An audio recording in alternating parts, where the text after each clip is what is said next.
Your interview went well?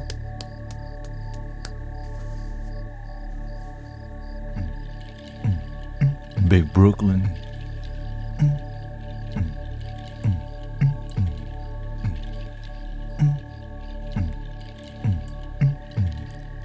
God's been wanting me to be online more.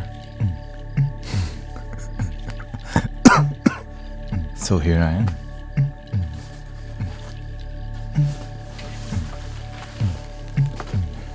I don't ask why. I just show up and sure, do my part.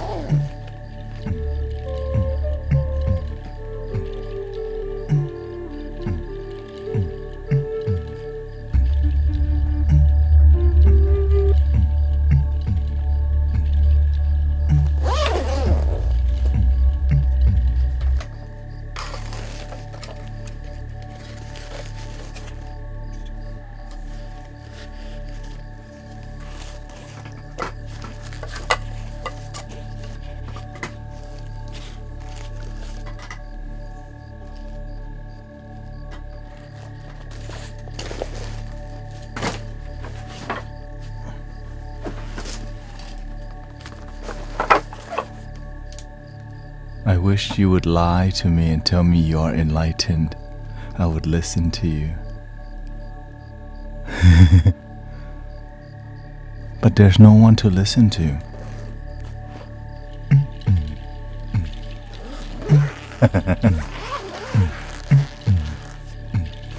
Zen, that's what Zen boy said. I wish you would lie to me.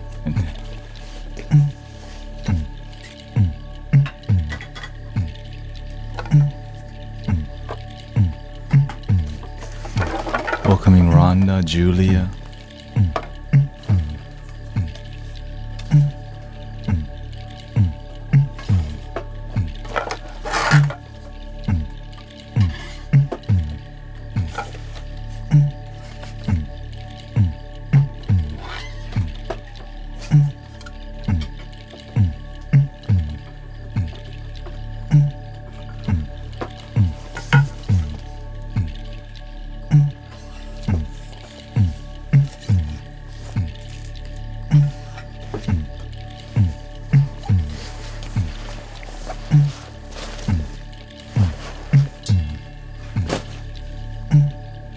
I'm missing one.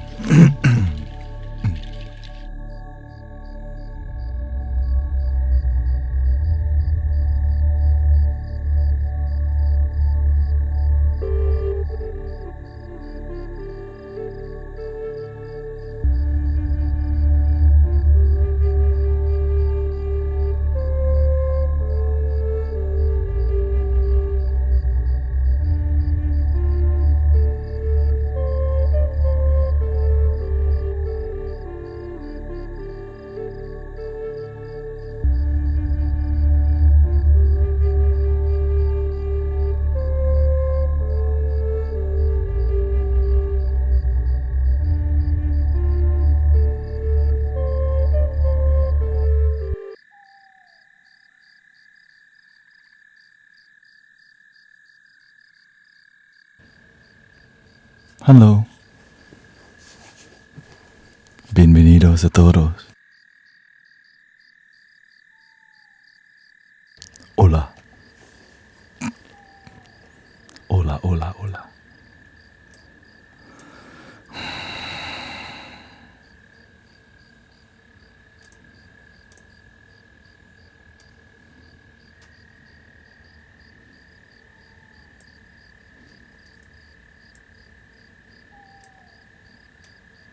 Hola.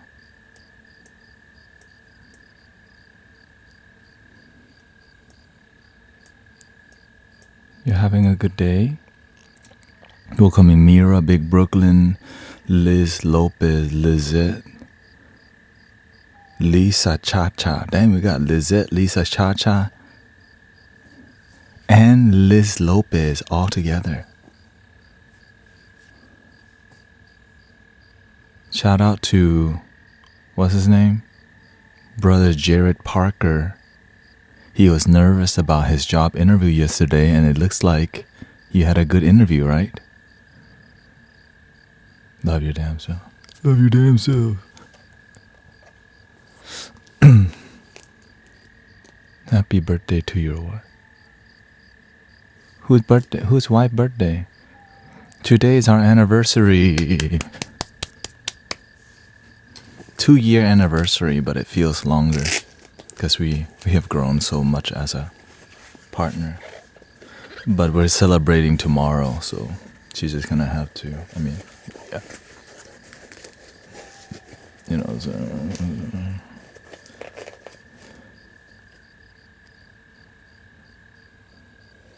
yo pensé que si hablaba español.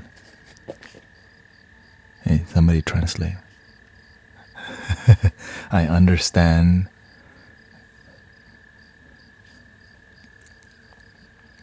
Don't be attached to her. Yes, that the attachment part is something you have to always work on.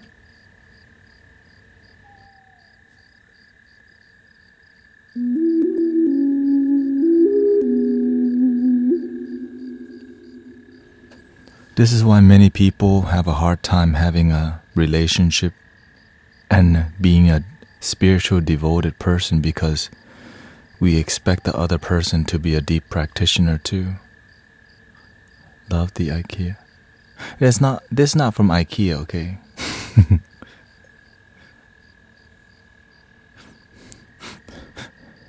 This from AliExpress.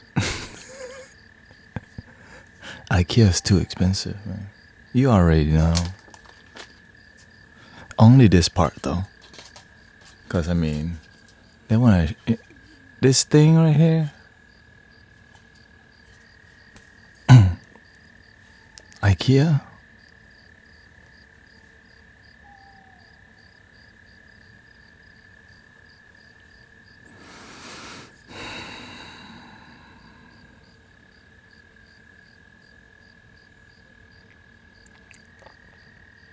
What are y'all feeling today? I'm feeling a little music. Fancy Pants Rich McGee.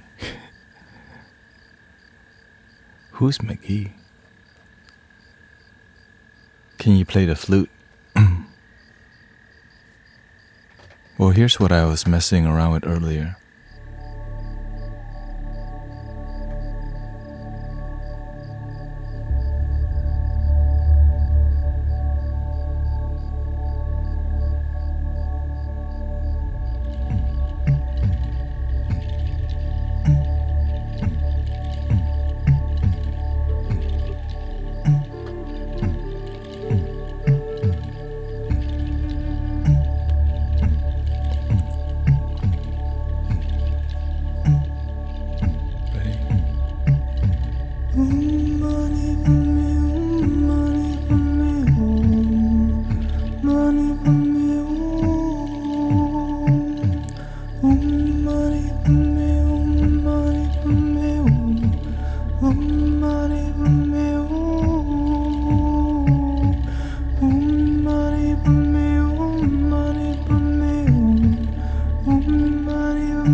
Breathing in, be aware that we're breathing in.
Do you know how blessed you are today?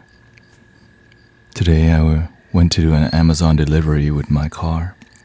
I drove to the station and I saw a car at the gate of the Amazon center where they were arriving.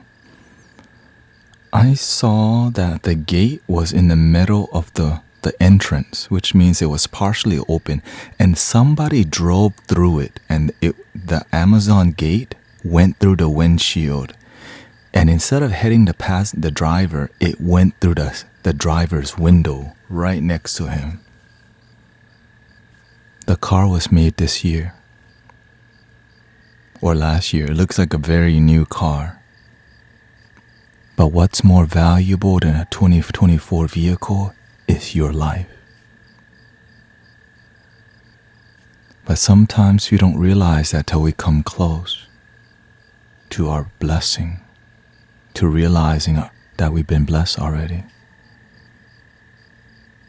Some of us are not blessed with that kind of lesson, so many people live with a lack of gratitude because the lack of awareness, the lack of thinking about or realizing what is life about, how precious your life really is. Because if you're not here, you can't even complain about stuff. You can't complain about politics, about how much money you don't have, about your neighbor's cat, the dog that keeps urinating on your tire. Nothing to do. You just disappear. But because you woke up today, remember your blessing.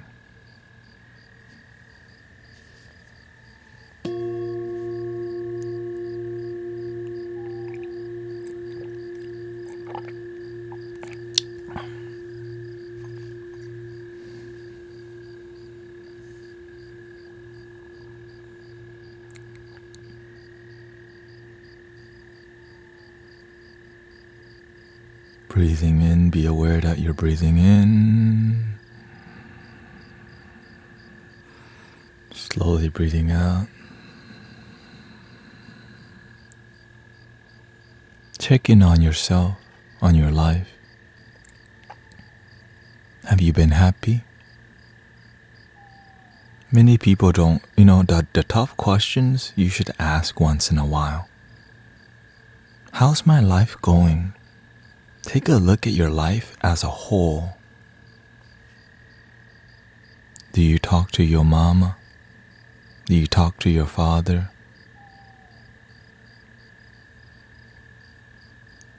Are your animals happy? Are your plants happy? Are you happy?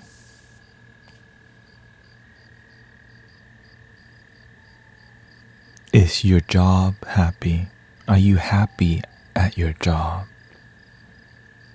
Do you get along with people at your work? Do you get along with people in your family?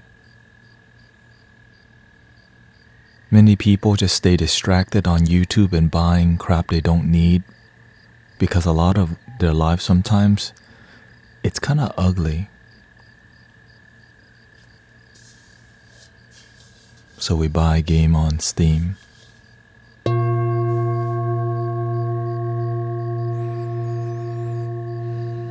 So we subscribe to the OF. We become addicted to the Jamaican herb. We follow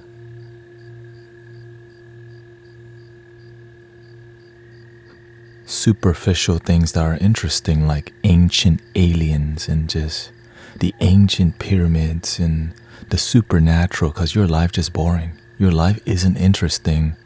So we're looking for interesting things to do, but we don't want to turn our life into something interesting. Why? It takes a lot of effort. It's easier to turn on a history channel and turn on ancient aliens.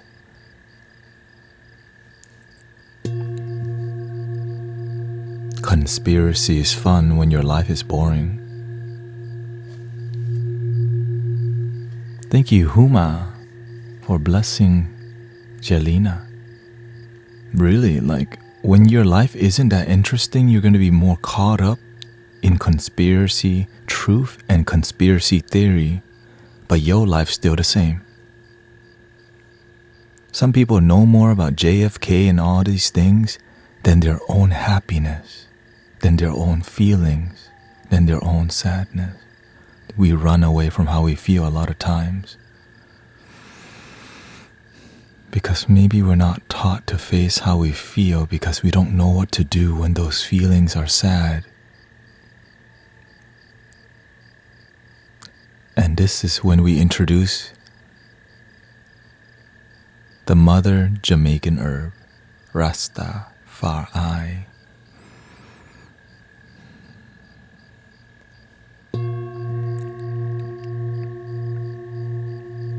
Huma says, some people cannot listen to the voices of the world around them unless the voice is loud and screaming at them. It's like nowadays screaming at people is typing in caps. Screaming at people nowadays is typing in caps and exclamation points. And so it's not really the best way to communicate, but it's what we got, you know what I mean? So this is why live streaming is so real, because you can respond. But so I have to do a lot of discernment. Like when you're talking, it's hard to like really sometimes feel your words, but with intuition, with spiritual discipline, with discipline, you can do a really good job of connecting with people through text.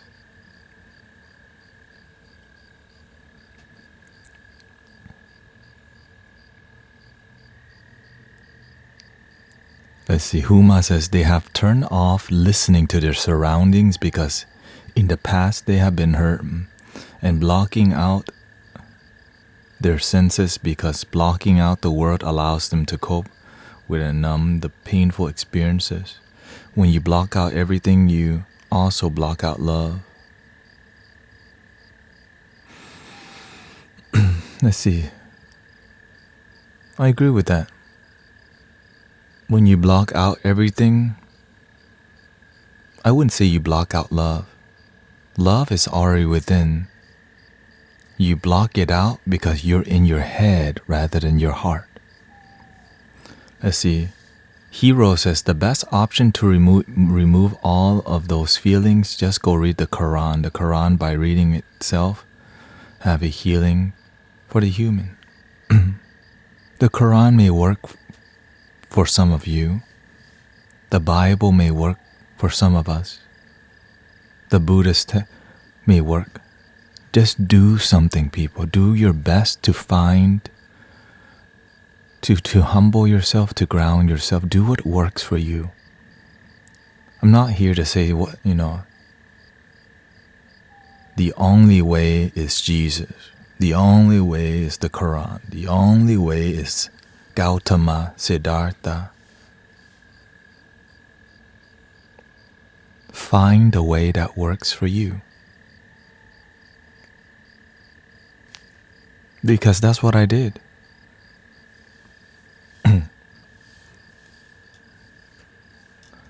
I'm happy to be an omnis, a sucker for yeah. Yes, you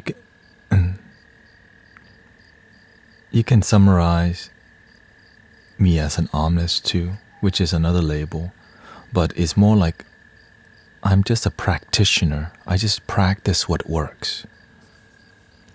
Right? And so practice what works for you.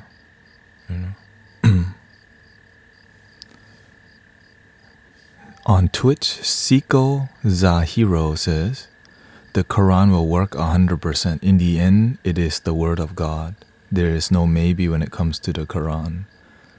Bro, the Christian people on TikTok are saying the same thing as you.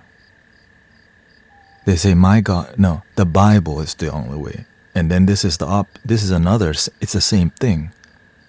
The Quran is the only way. Well, who's right? No, my God is right. You see how, that's not really... do you see that's what... that's why I say do what works for you. But that message isn't really popular because some people, they're fighting for people to believe in their God. Because what's the difference, right? You're excited about the Quran. Somebody's excited about the Bible. Who's right? Love is right. Happiness and joy. Practice what brings you joy.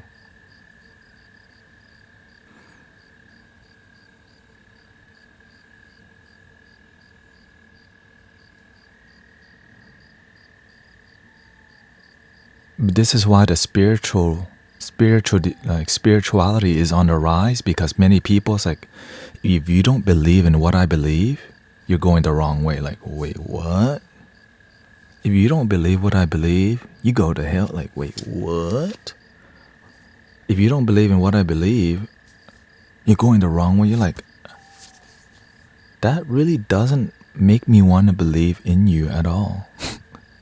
If I disagree, I go to hell. Or if I disagree, I'm going the wrong way. Right? So at the end of the day, many religious fanatics will yell and scream, God is the way. And they don't realize by them yelling God, that people don't even feel love. It's just like, ew.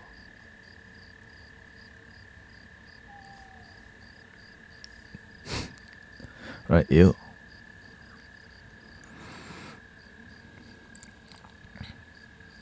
So what works?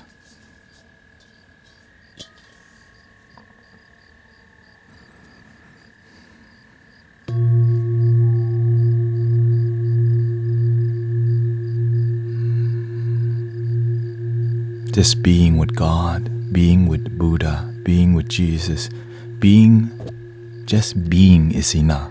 Some people don't believe in Jesus, but they can just be. Some people don't believe in the Buddha, they can just be. But for some people, they need to be with Muhammad. Some people, they need to be with Buddha, because to just be,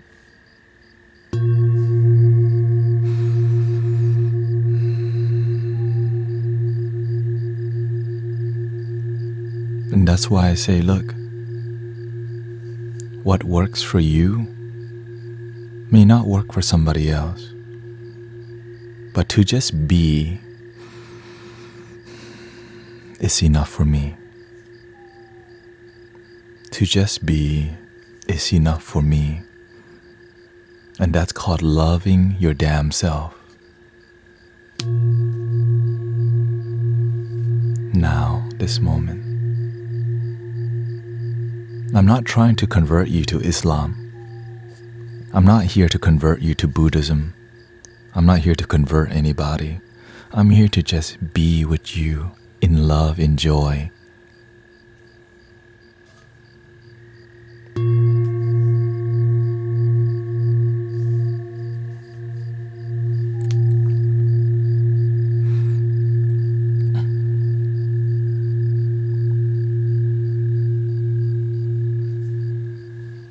He says, I'm not converting you too, I'm just stating a fact about the Quran.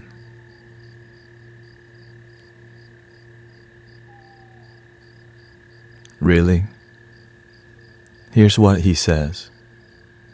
The Quran came in 1400 years. How can 80% of the Quran when it comes to scientific study be 100% true? Such a big bag for examples. How can someone 1400 years bring such miracles for humans? Love, happiness, etc. You will find it in Islam, in the religion practice. I'm not converting you too, I'm just stating the facts. I'm just reading what he says. This is why you type on Twitch. Just be.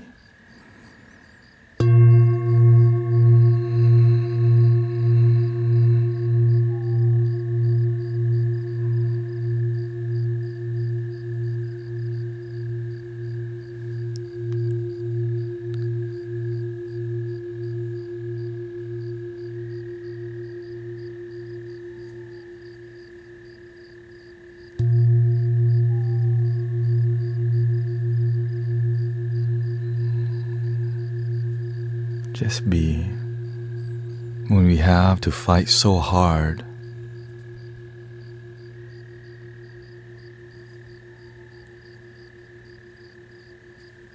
I just practice this.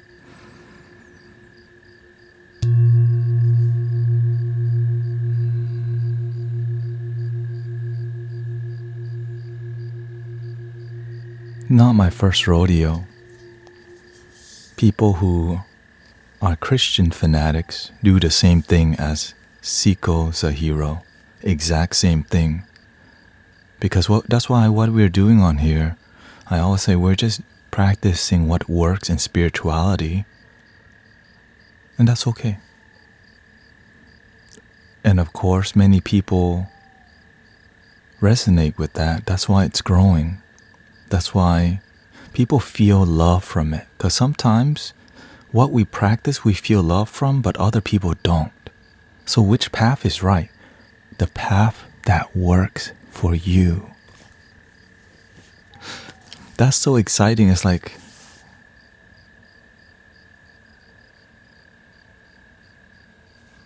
it's not that difficult, but it is for people who are attached to some ideology or some religion, because sometimes our belief is more in a box.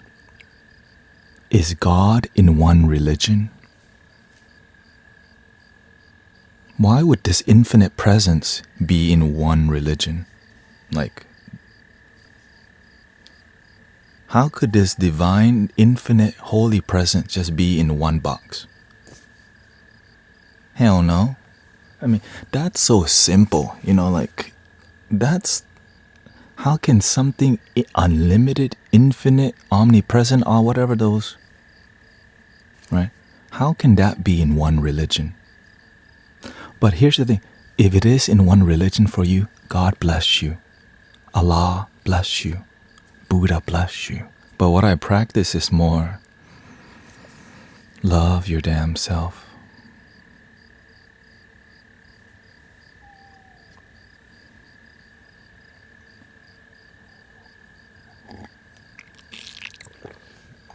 All right, let's do a little work here. Welcome in Kata Jelly. Nice to see you. Gary is here too. Shiromar.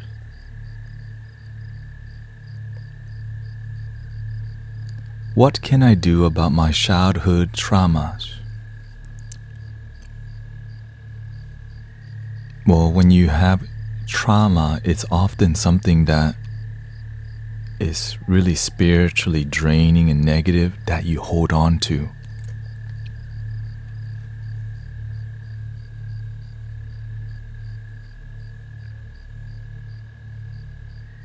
Because we don't know that we can let go. Because imagine, we don't know how old you are, IDC, but imagine your childhood maybe 10 or 20 years ago, and you hold on to the negative feeling from that time because you didn't know forgiveness and letting go would free you. So the ego says, no, they don't deserve my forgiveness. And so every day you carry the energy, they don't deserve my forgiveness, and you feel like crap the whole time. But with love and compassion, the people that hurt me have also been hurt. The people that abuse me has also been abused. And if I keep hurting and holding on to resentment, I continue the cycle of pain and suffering and pain and suffering and hurt and abuse. So when you forgive and when you have compassion, you stop the cycle and you create love, you create peace, you create harmony. But most people, revenge. You hurt my family, I hurt your family. You hurt my people, I hurt your people. Your political side do us wrong, I hurt your political side. That is a human experience. This is why on the spiritual experience, all is one. The ego sees yin and yang, but it doesn't know how to center. Why? Because to be centered, you have to learn to just observe yin yang. The ego likes to pick side, my side, and then your side. On a spiritual level, we're all family. On a human experience, there's a seemingly separation that exists on a more mental plane, which means that there's my family and your family. But in a spiritual essence, in the universal understanding, we're all one energy. But we can't feel that oneness with our mind. But when we let go of the mind and we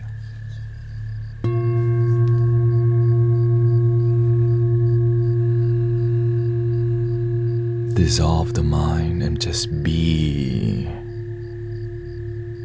just be, just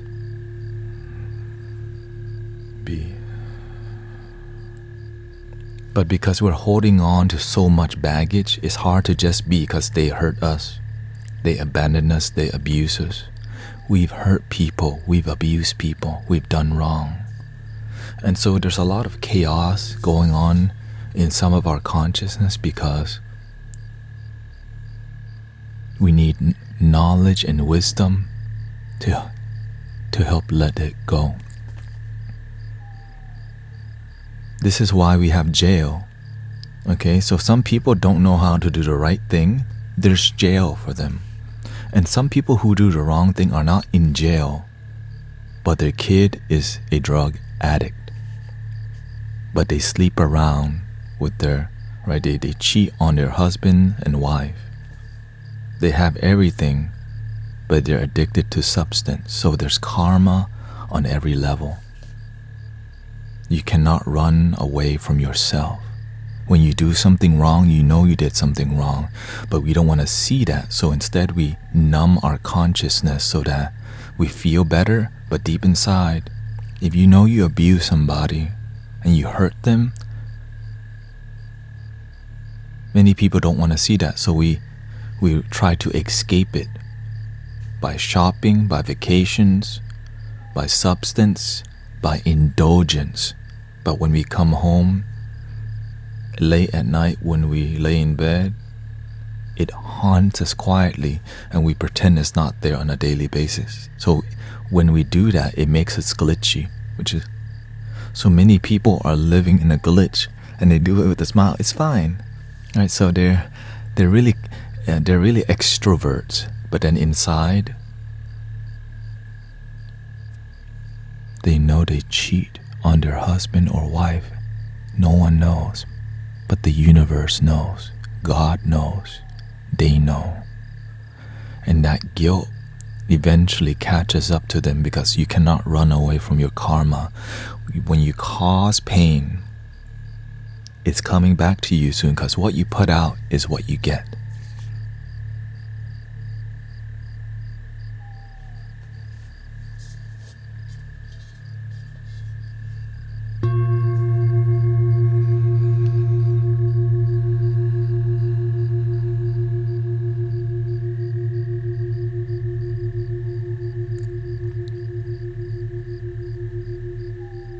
Yes, there are victimless crimes.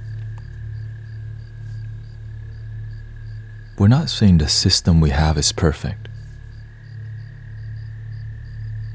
but it's what we have.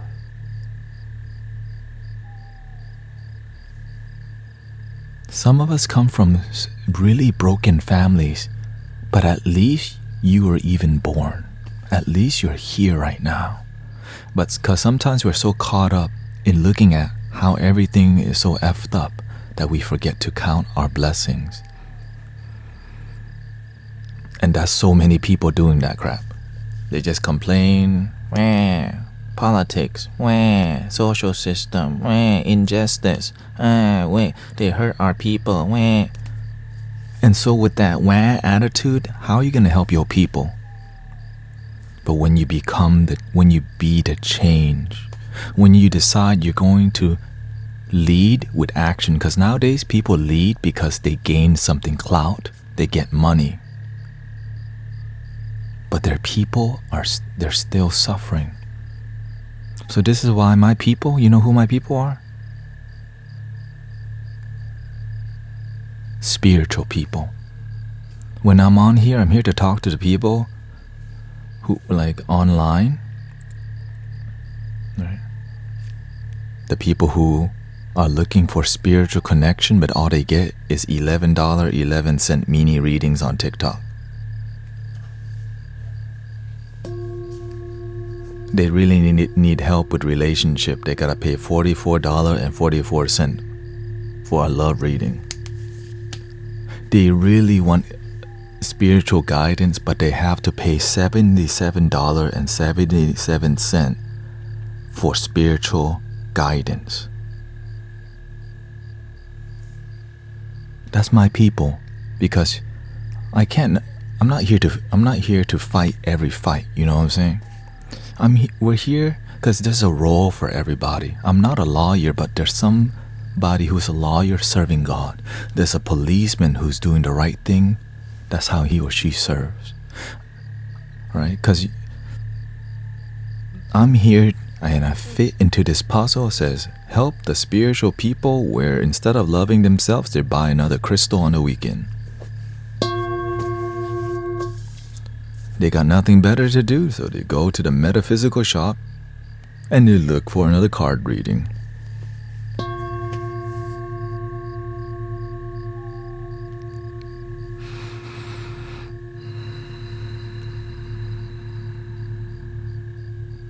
And so this is where the universe shows you who is your people. At first, I thought the master told me, help your people. I thought, man, help Thai people, because I'm born in Thailand. Help my people. And I'm like, how the heck am I going to help Thai people? My vocabulary in Thai is like very low. You know what I'm saying? But when I kept thinking, help my people, I realized who are the people I feel connected and resonate the most. The people who start looking online, indigo children, star seed, spiritual awakening, plant medicines, oh my people, shamanism, drum circles, hippies, dreadlocks, and all these things that, right, go to metaphysical shop, like all these things. And I was like, wait a minute, I used to be sacred geometry, right, experimenting with the plant teachers, dude, card readings and stuff. That's my people, like that's who I feel connected to the most. Buddhism, I asked myself, do I feel connected to Buddhist people? No, but I feel connected to people who practice spiritual devotion with result. With result. There's a lot of people chanting Om Mani Padme Hum, Om Mani Padme Hum, but their children don't even talk to them.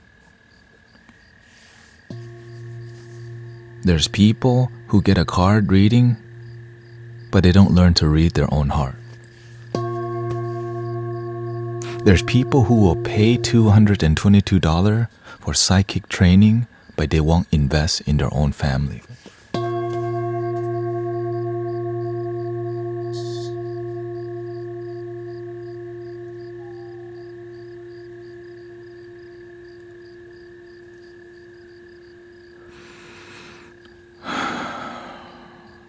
The hard truth. Stop judging people, they say.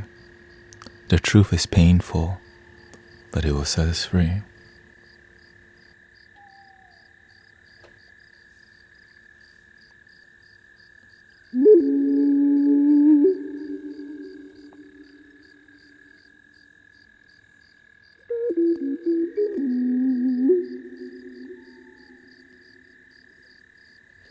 Thank you for the blessings, by the way, Mr. Maybe, Amparo Ayala, Attila, thank you for all the blessings. Bo dropping out of Stacy. Many people will criticize me on how to run the spiritual community, but what are they doing?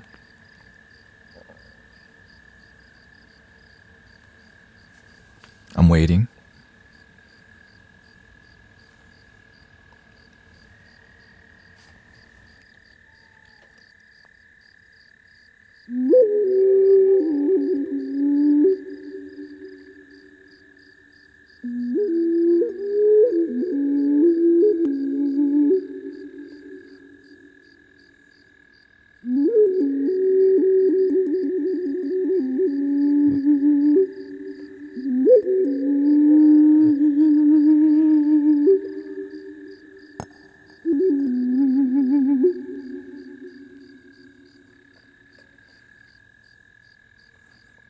I'm just letting you know today I drank 2 cups of coffee, so the fire energy is stronger today. Why? Because God told me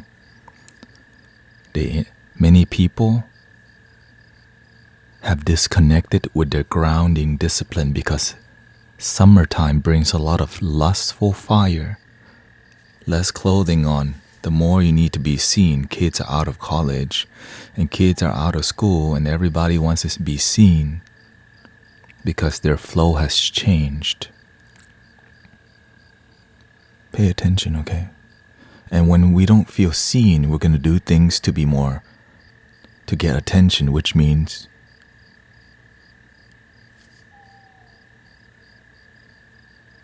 drink alcohol so that you can be more crazy.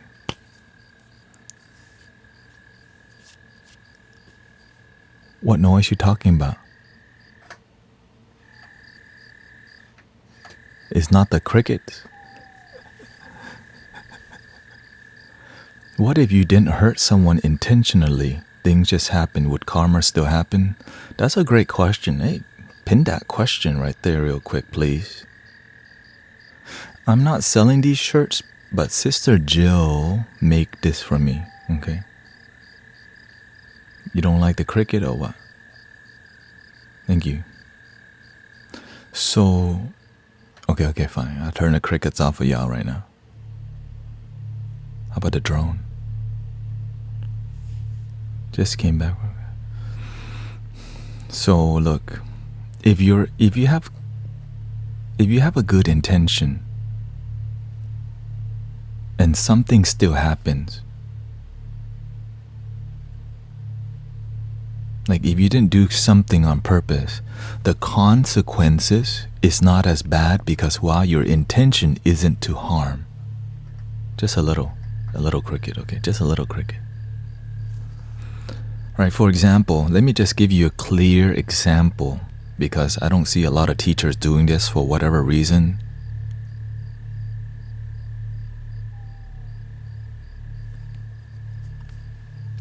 And they still want to charge people money that people still.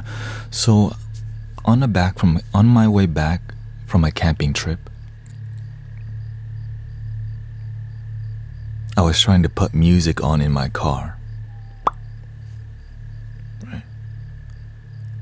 A freaking squirrel runs out in front of my car. And I tried to I swerved to the left, and a squirrel swerved with me. And I hit the squirrel. Instantly, I knew the karma was coming. I did not mean to hit the squirrel, but the cause already happened. Okay? Thank you. Thank you, Mr. Maybe. Right? So the cause already happened. The cause and effect already happened. Right? So from the effect, that effect is creating under the cause. I already knew, because when you begin to serve God and you become more pure and you pay attention, it happens faster for you. Because the more you can clear your karma, it won't need to happen later. It can happen the same day. On that same day, bro. Fam. A rock flung over and cracked my windshield. I already knew. My windshield, the rock cracked it and it started breaking. But luckily my intentions were good, so we drilled a hole in the windshield to create a relief drill mark. So the cracking stopped because we drilled a relief hole in there. Because why? Your pressure relief.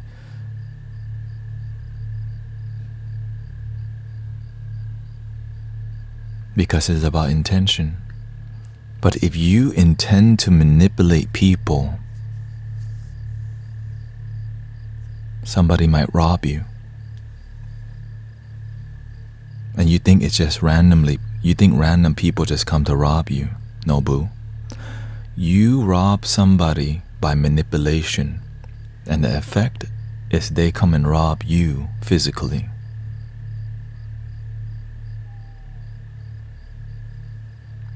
Okay? That's how it works, right? My master told me the effect of killing an ant by accident, right? Like I used to be very sensitive to where I accidentally step on an ant and I'll go bury it because I was learning how energy works. But that's crazy, bro. Like, there's a lot of ants and bugs that you may accidentally step on, but if you pay attention, you won't as much. You know what I'm saying? Because here's the thing, one ant passing away is not going to affect a large ecosystem. But the master says, if you shoot an elephant or a tiger or a lion, because their presence in the ecosystem, they affect, right? They're energetically holding space in the safari or in the kingdom. When there's no leader, the hyenas may destroy more, right? The monkeys may, the chimpanzees or whatever, the orangutans may do more because there's a disharmony in the system. Why? Because some hunter killed one elephant or whatever, right? So it's the same thing with so it's about cause, effect, and how the energy works. You have to realize if the head of the jungle disappears, the whole jungle becomes disharmonized. Like if the alpha in the wolf pack disappears, it destabilizes, so they have to fight again to find the alpha. So until the alpha happen, everything else becomes quite disharmonious. Okay? So this is how it works. And you see, like, it makes sense. That's why. It makes sense to me. I'm not trying to share with you something that doesn't make sense, because I need it to make sense too. Like, oh, that makes sense. Karma, because sometimes it's hard to describe karma. So if that, in one lifetime, if cause and effect is that sensitive, if you shoot an elephant, that elephant may turn into a human wherever that energy goes. And next lifetime, you might end up being a deer, and that elephant is a human, cause and effect. But when you start paying attention to life, you don't want to cause harm. You want to have compassion, understanding, wisdom, insight, awareness, so that you don't turn the wheel of samsara, in the Buddhist term, which is the wheel of ignorance, suffering, greed, anger.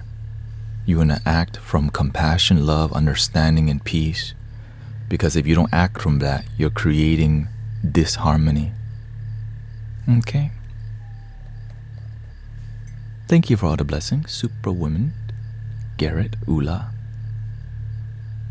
I'm working through a philos.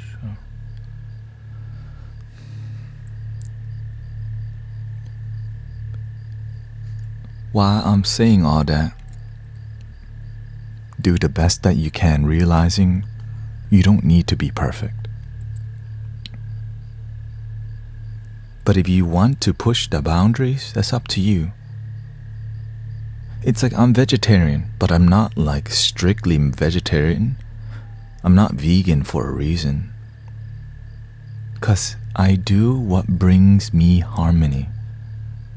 And there are people who are vegan and fight for the animals, but they're in their head all day about their ideology. Is right? But here's the thing, that's what works for them. Right? Some people, they need veganism. Some people need some people need Jesus. Some people need the Quran. Some people need to love their damn self. Whatever works for you may not work for other people, but you have to figure out what does work for you. Like for some people, this works for them. Breathing in.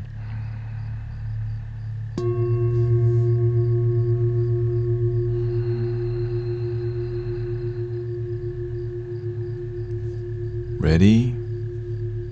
Relaxing your body, breathing in. Slowly releasing.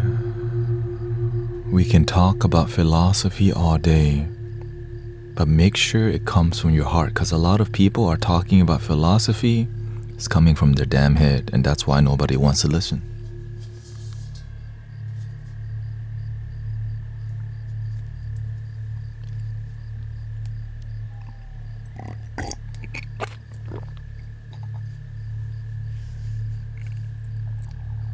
I was telling my friend about you, and she said, I'm getting free therapy. I just work for God. I work for Buddha. I work for the universe. I just work for happiness. the hits to the ego is very much, I wouldn't say the hits to the ego. The ego doesn't like silence because the ego feels naked in silence, because you're like, wait, what I'm doing isn't even happiness. So it's like, and then it runs away. This is why when we feel the presence of people like in their heads, because sometimes that's the best they know. So I don't blame people. I just zip my mouth and I just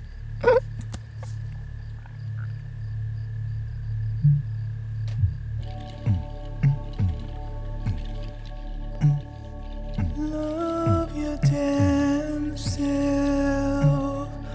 Ooh.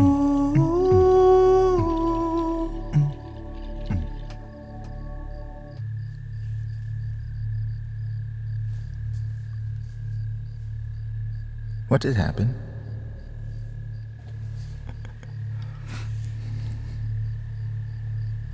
Let's see here. If I miss a question, just ask again. Okay, I know I miss some questions. It's just when we go deep, sometimes you gotta stay, sometimes I miss it. What was that question? Somebody asking about astral traveling. What message is it? I spent my spring and summers growing up saving insects from when you help insects from drowning, you expand your heart, because most people won't care about that. But when you do it, sometimes you need to learn to open your heart more, and just helping things, doing things that most people won't do, it does that beautifully. Let's see. Let me see. What was that astral project? What's the message while astral traveling? A friend in the physical realm was able to see you.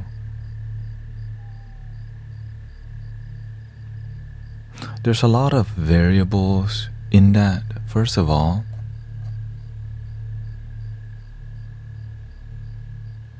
you have to see, is there substance involved?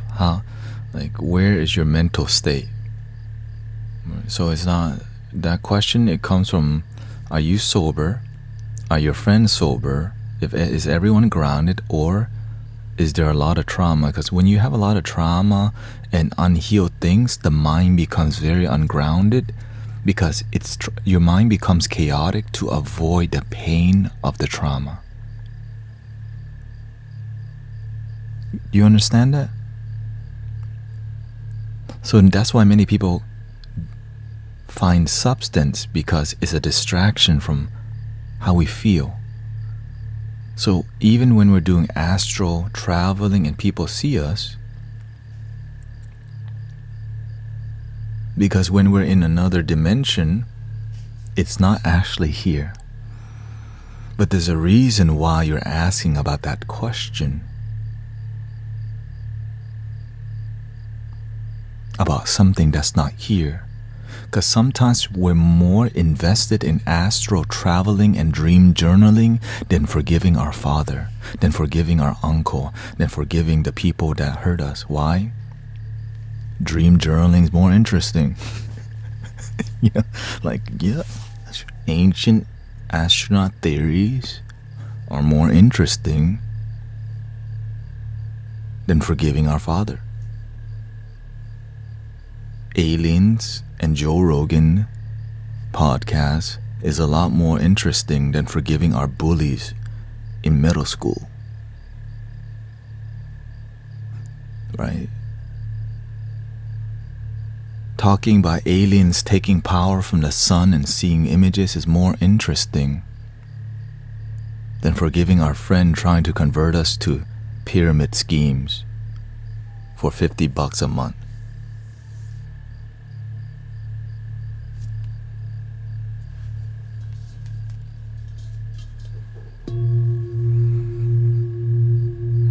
Link in the bio, link in the bio, link in the bio.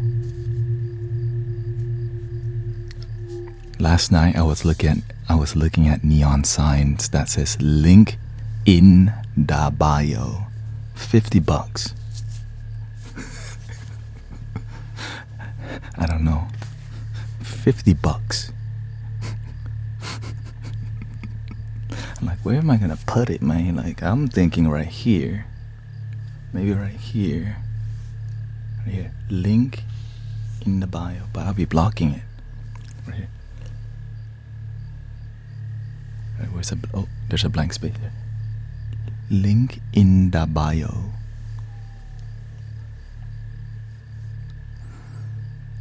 Let's see here. Always calling me out is Avatar says balance in all ways on all days, as within so be in, and so as within so be in the outer. Yeah, within so without.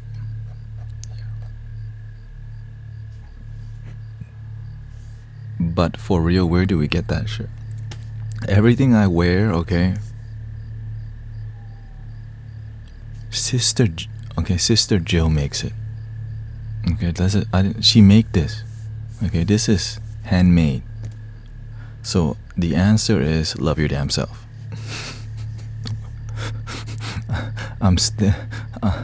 We're still not selling stuff. Like,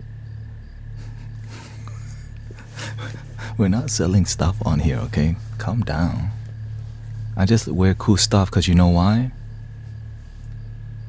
It's called originality. One of a kind. Right?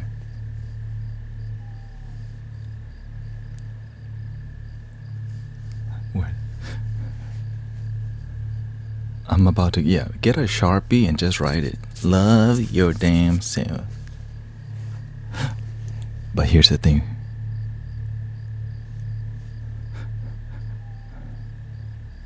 We got a symbol for the mystic. The HTX meditation is the shape of a singing bowl vibrating, and in the center of that singing bowl is a tree that we sit under. And in the middle is somebody meditating, and in the center of that person is a heart.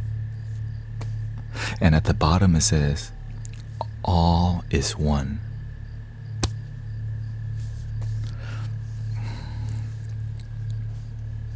But again, that's local, okay? For the people who come to the meditation, they like it, they donate for it. All right. So everything is about, because sometimes you want to feel part of the community. Like, for y'all to be a part of community online here, love your damn self. It's that simple, okay? A lot of people are already selling stuff, okay? We have, like, that's why this community is not about selling stuff. This community is about wisdom, knowledge, and practice that has result.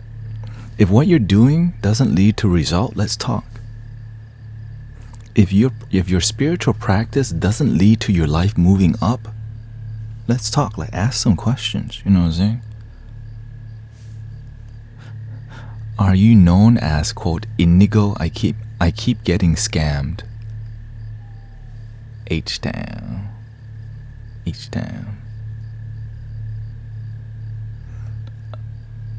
Are you known as indigo? I mean, thank you for the kind words. Thank you for the blessing.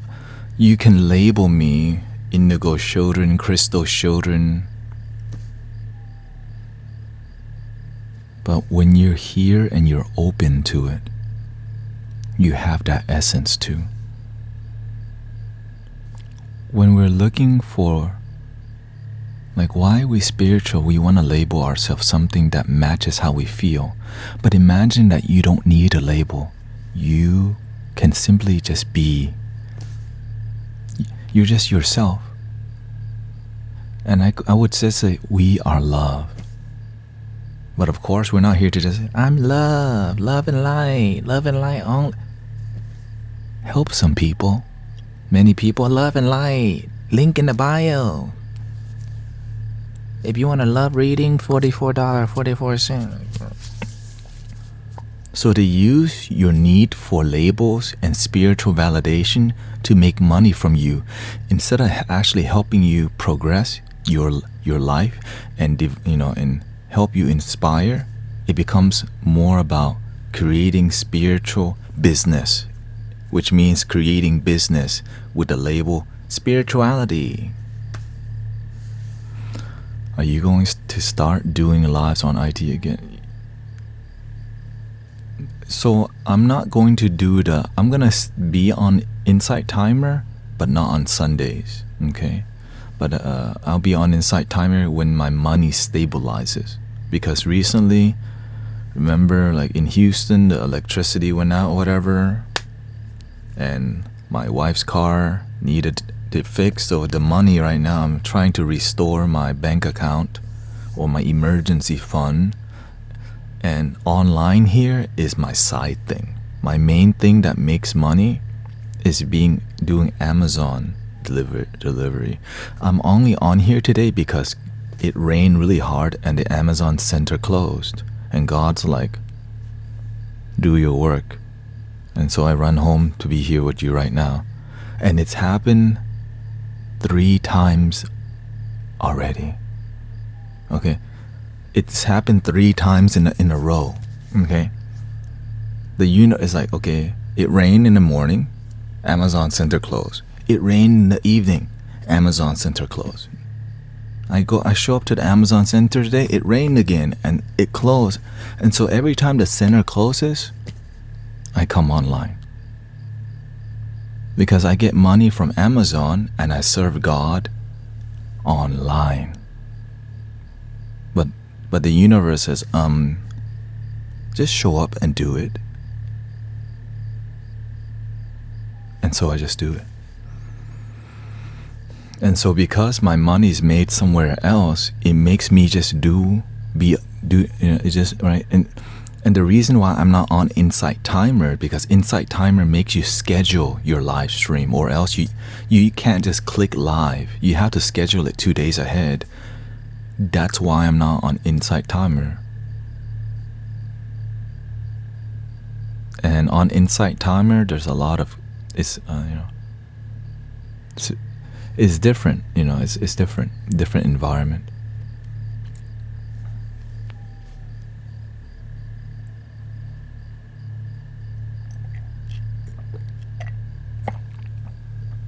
Yeah, I normally, like, my normal flow would be after I do Amazon deliveries.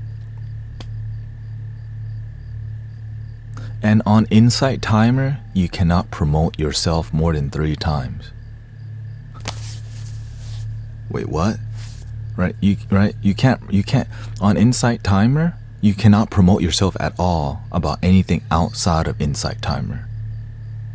If you're going to ask for donations, you can only do it 3 times. What the hell is that about? But I'm grateful for Insight Timer because it helped me with meditative discipline, because Insight Timer is a meditation timer app. So it tracks your statistics for your consistency in meditation, which allowed me to meditate for over a year for every day. Like even on the days where I was absolutely sick, I was still like, okay, we're still meditating because I'm committed. And that's shout out to Insight Timer. So I went 500 days in a row of meditation. And then eventually I stopped counting because I realized it becomes more about, it can become egoic because you're just counting it for your ego. As you become a devoted practitioner, it's every moment.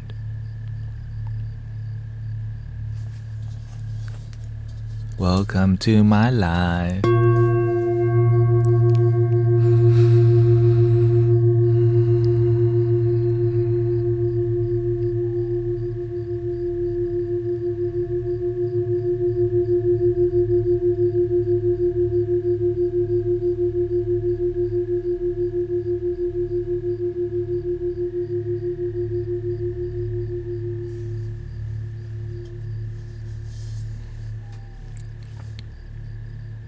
Okay. If I miss your question, keep asking. Thank you. All right. Shalom, shalom. So this is why when I'm online, I'm paying attention to the flow, to what people need. Oh, Mr. Weird is here. Shout out to Mr. Weird, man. Thank you for your blessings. Thank you, Beef, for 2 months. God is at Denny's. That's what.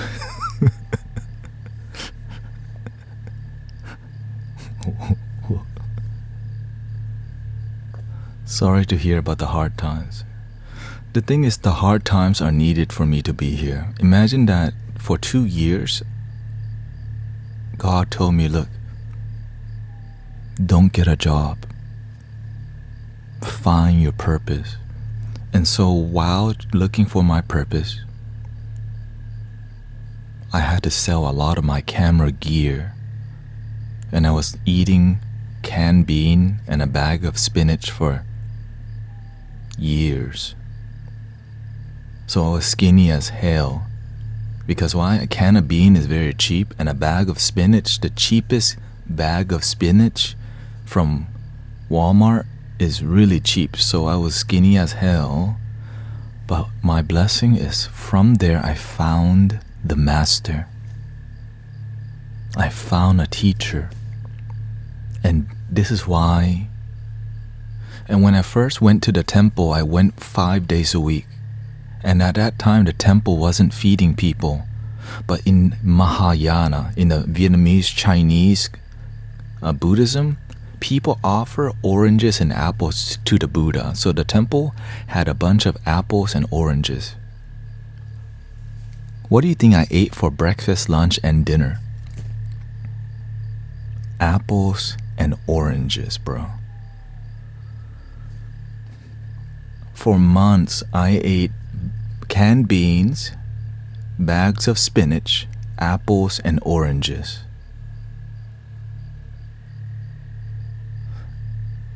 You stole them? Well, I mean, I was working at the temple. So I just ate that, because why? At that time, I just started live streaming, and I was making zero money. But when I started making money, I was making $50 a month. I just needed enough gas to drive to the temple every day. I told the Buddha, just feed me, that's enough. And so I devoted myself to the temple for 3 years. Eventually I made more money on Twitch, $100 a month. Sometimes it would go up to more. It was inconsistent because I'm figuring out how to be a content creator,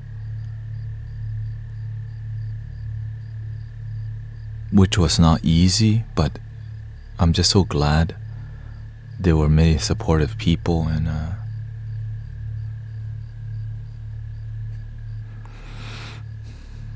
how do you feel about energetic exchange? It works. Thank you, Kalasi. Again, it's just, we all have a beautiful soul. That's the truth.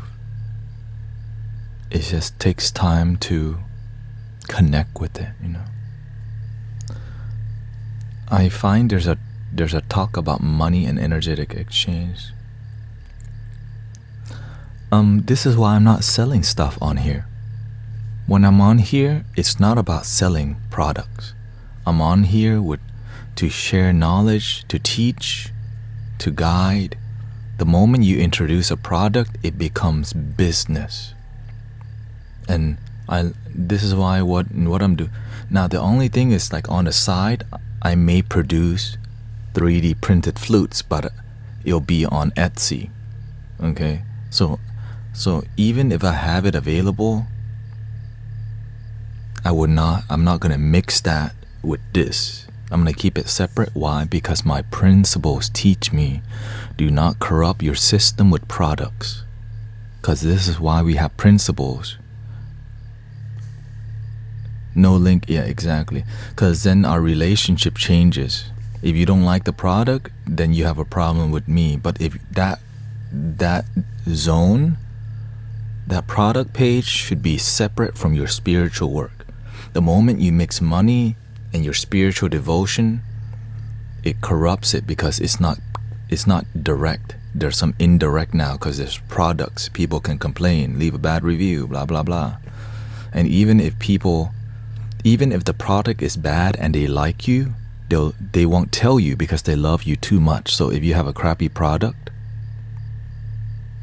and they love you too much, they won't tell you. And so your brand starts to go down without you knowing it because nobody wants to tell you because they love you too much.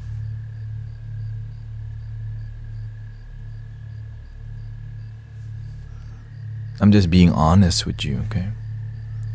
Can I ask you, my head vibrating, is that normal? It's tricky. Are you drinking a lot of caffeine? Are you sleeping enough? Are you meditating? So it's not just like my head's vibrating. Well, I mean, you have to look at how are you living your life.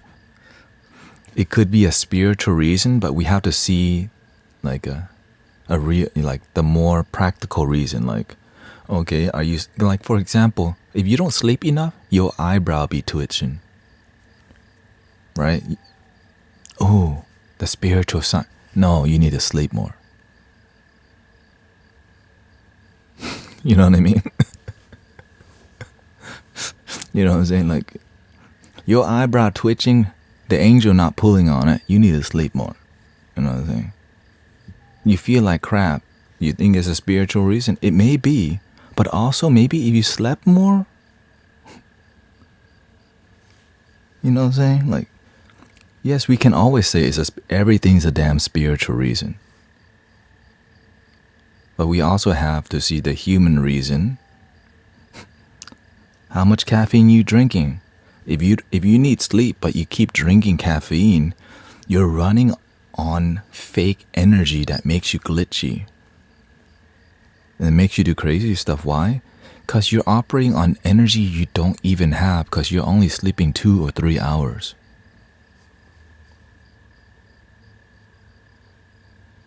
Because when you need to be sleeping, you're watching somebody eat hamburgers. You're watching somebody make stuff instead of sleeping. Like, what? You're watching that 10,000 pound person lose weight when you need to be sleeping. You're watching your Korean dramas when you need to be sleeping.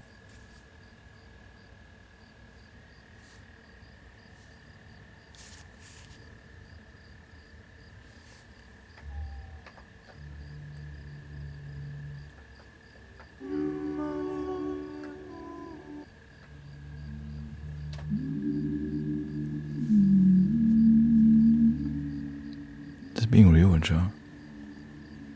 Do you believe in spirit guides? I do. My first spirit guide, I didn't believe in God, universe, or any woo-woo stuff. But my first God I believed in was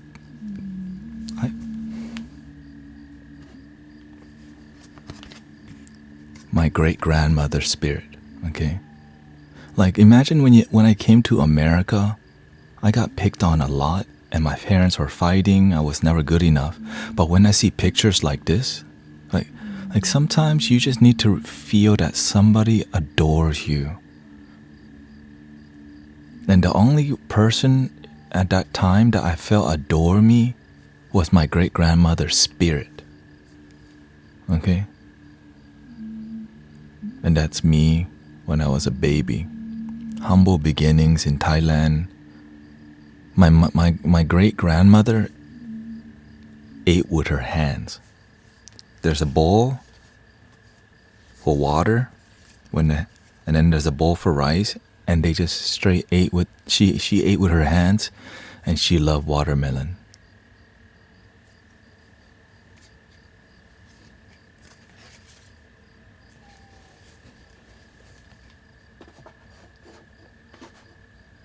And so sometimes you wanna feel that somebody deeply loves you, and there's photos, and when you see photos of somebody, so this is why when you show somebody unconditional love, it lasts a lifetime. You know what I'm saying? Like, when you, right? For some people, they feel that from Jesus. For some people, they feel that from Buddha. For some people, it's from their grandma. From some people, it's from their cats and dogs. Wherever it comes from is unconditional love that restores faith in humanity.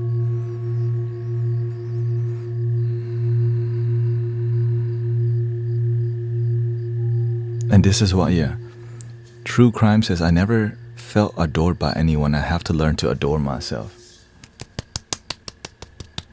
Pin that comment, please.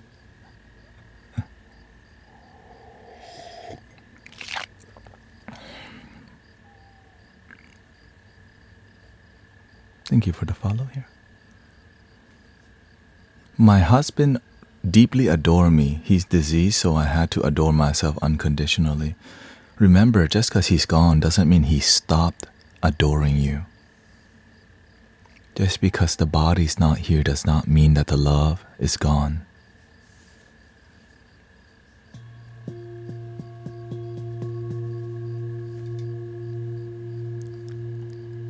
Bonnie says, I felt that with my dog, Snowball, and he's my spirit guide. Yeah.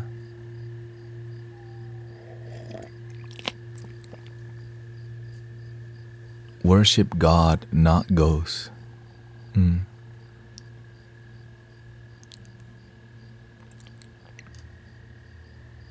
Worship what works for you. Some people want to tell you how to live your life. And then they wonder why people don't listen.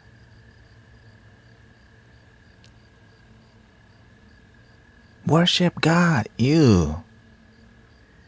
You see how that energy is like, ew. No wonder why people don't talk to you. Only the people in your bubble.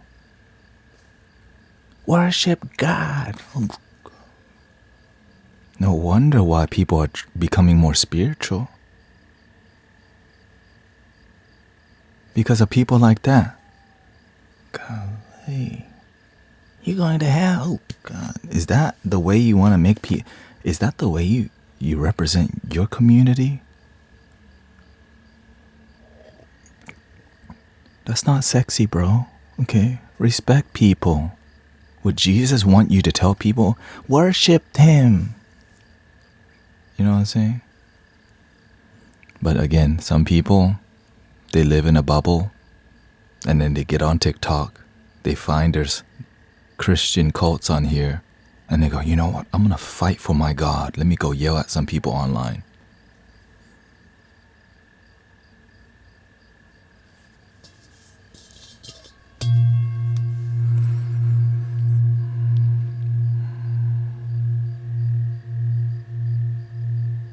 You are the one living on TikTok. Oh, there we go.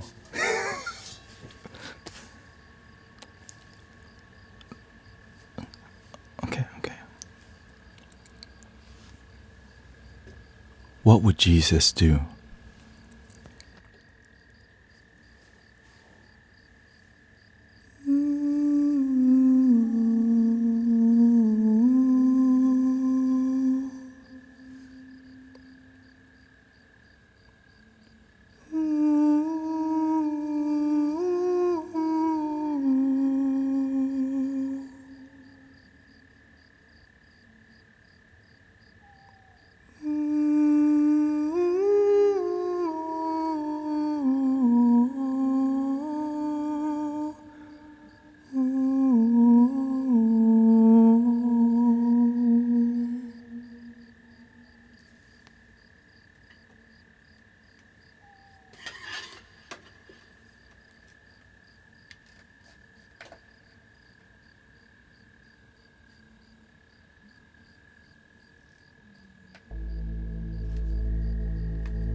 Thank you for being patient.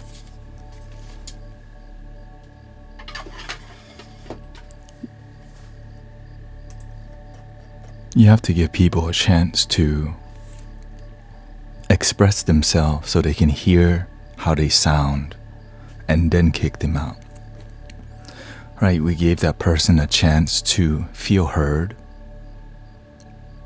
Some people are not ready to be here, and they got other places to go. That's the beautiful part about being online. They're looking for a fight. When you don't fight them, if they're still trying to fight, eventually you're like, yeah, you just gotta go somewhere else, bro. Boundaries, right? So we show people love, but when they begin to keep crossing their boundary, you have to learn to invite them out. Because some people overstay their visit and they need to go to that person needs to go to where they feel fit in with other people who are on the same channel. Because why would you hang out where you're in disharmony? Why? Because happiness isn't their purpose and their calling. They choose to fight. And so I choose differently.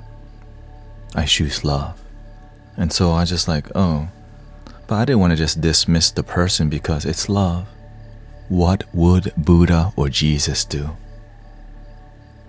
But they're not even practicing what love your neighbor, love your enemy, but instead,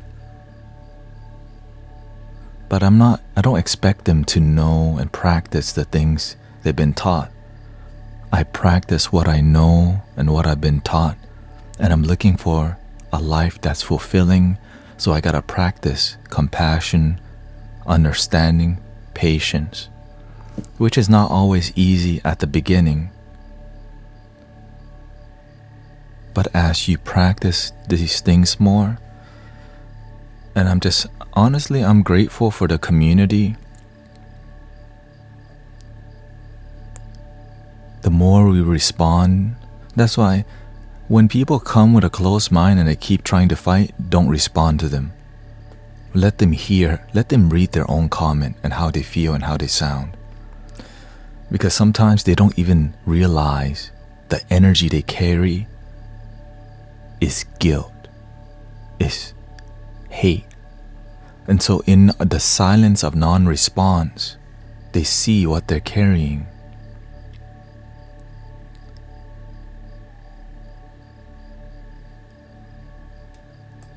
And that person has decided to come onto YouTube named InesG. They said, "You are the closed-minded here, BTCH. Let the spirit free. Stop worshiping spirits. You block me, LMAO." It's okay.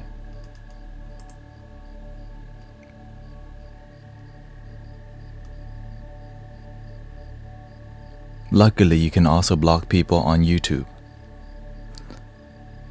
One day you will be exposed, bald. I mean, I'm already exposed every day. You know what I mean? I'm exposed every day, so I'm not sure how else, like. But yet, when the pastor's messing around with the children in the church, when they're messing with the children, we don't talk about that part.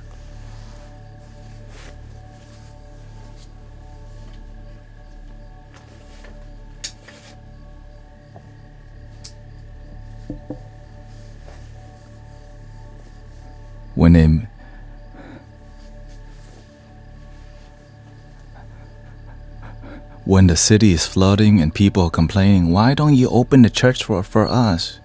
But Mattress Mac opened his mattress store so people can sleep in the storm. Joel Osteen, why don't you open your mega church for us? I thought you served God.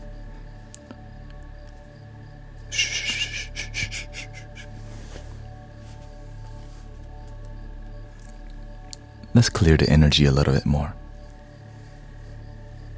Let's clear a little bit more.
Some people has guilt because sometimes they used to practice brujeria.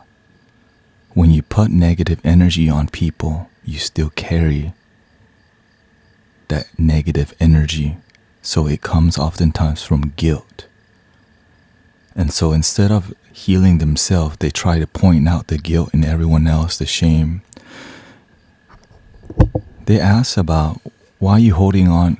Why didn't you let the spirit free? The spirit of my grandmother is free.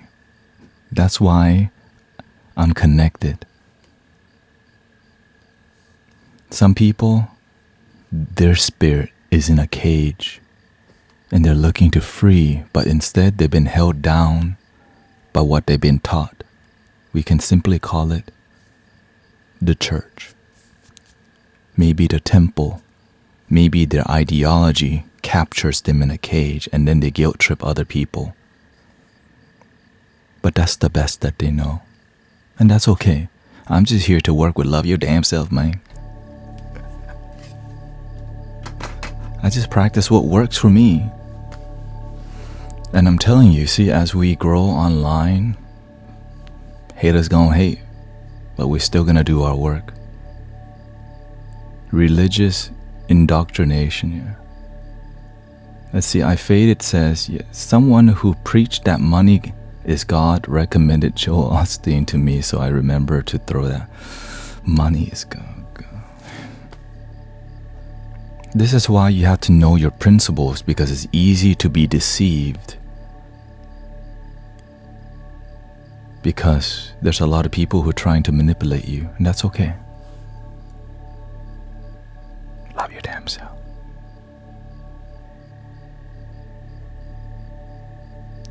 Right, like when I go to, like, that's why I never ask you tap on the screen. I never ask you donations, because the master teaches us, does God want you to be a beggar? That's why I don't ask. There's no 10%. You don't have to be a subscriber or a member. Do what you want. The rest, look, you know what I'm saying?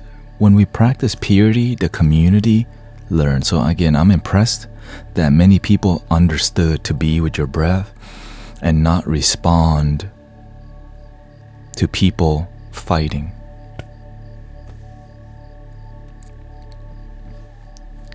Can a guru who says only I can set you free? Ew.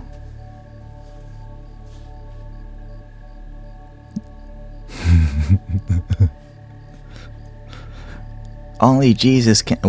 Only. Wait. Is that Thich Nhat Hanh? Yeah. Thich Nhat Hanh, this is Long Pa Sod. This is all the journey, right? Everything on here is more the journey that really helped me to be committed and be devoted. So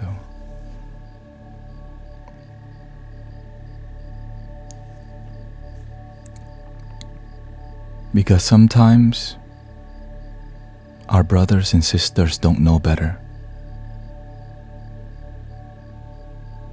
And even when we try to help them, if they're not ready to be helped, not responding may be the best thing. Thank you.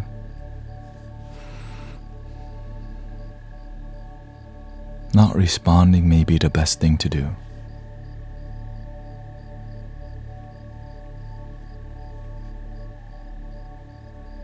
Silence is beautiful. Forgive them, for they do not know, Father. The whole time I'm like, dang, Jesus, I understand now. Even your own disciple betray you, but you don't yell at them, you just stick to your faith. Even the Buddha's friends, like Buddha started eating food. He's not a real practitioner now. Even Buddha, his homies were like, man, Buddha eating. You're going the wrong way, Buddha. Even Thich Nhat Hanh got exiled, got banned from his own country for standing up for peace. So for some people to make some comments and call me practicing black magic, you're a charlatan. Our ancestors had it way worse. Monks had to self-immolation to be heard. Right? And many people were willing to risk their life for us to be here today. So again, that's why we have it so good we don't realize it. Like, we got internet and we're learning knowledge, and we're connected, so like we're connecting genuinely online. Then our sister had to climb the mountains, have to have a pilgrimage to go to Jerusalem, and had to go to the pyramids and look for the truth. We can be in the comforts of our damn phone and find connection. Thank God, you know what I'm saying?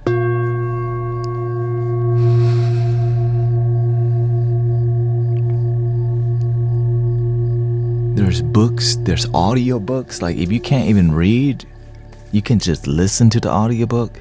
If you can't even do that, I mean, do something.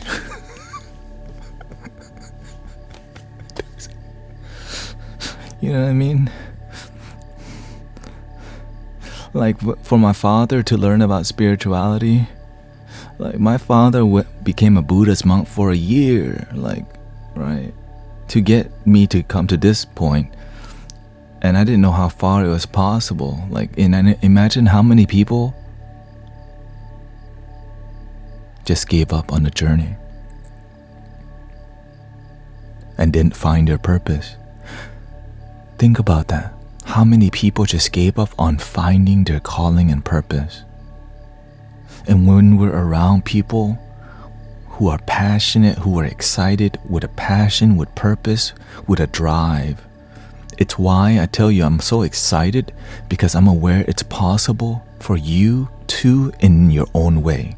Like, if you play the cello, you can change the world with that cello.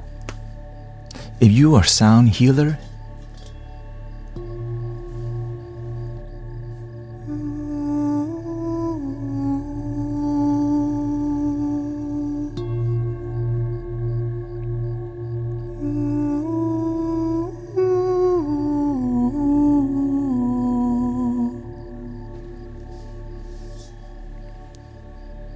there are so many paths, infinite paths.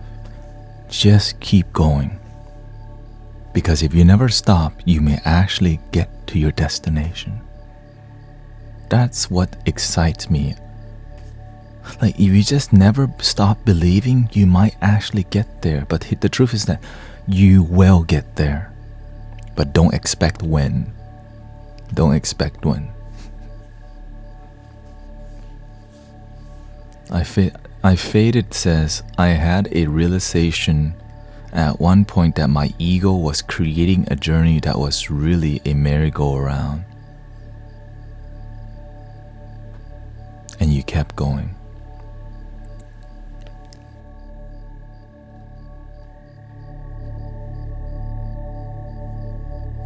Sorry, รู้สึกช้ำชื่อ Don't stop believing.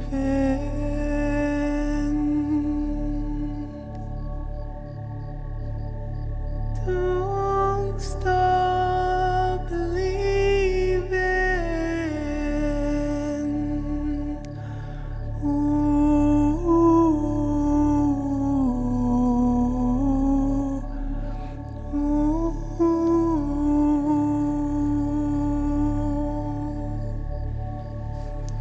How do we get to know our true purpose?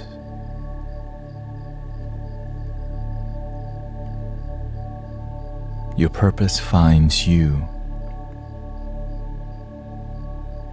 but you have to find yourself first.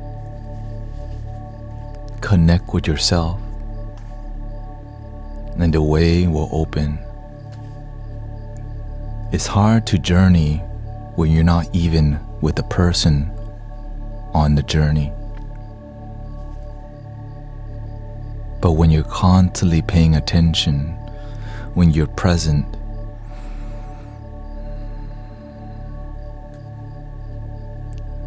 the doors start to open and you're like, that's interesting. I'll try that. Ooh, that's actually the wrong way. Let me go back.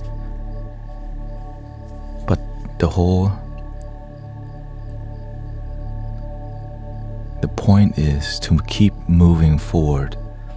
Just because you're, quote, lost, you're not really lost. if you never give up, you're just finding your way. And sometimes you get lost in plant medicines. You get lost in ideology. You get lost in the metaphysical shop. Sometimes you get lost in sadness, in loneliness, on Tinder.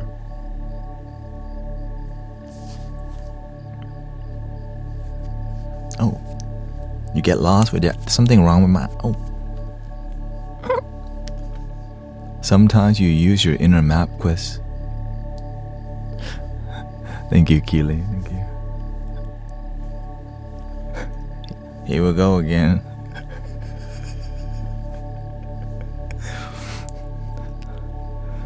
And so this is why we have to have fun on the journey, but still pay attention. So we're being pretty serious on the stream, but we have fun because it can be so challenging. And if you don't learn to have fun, you become a rock on the journey, just as a rock zen.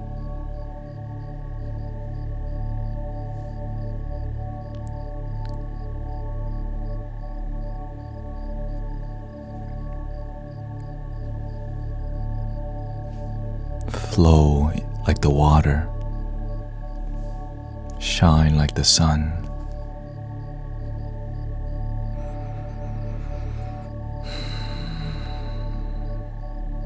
Do the best that you can, and your best is good enough, but keep improving.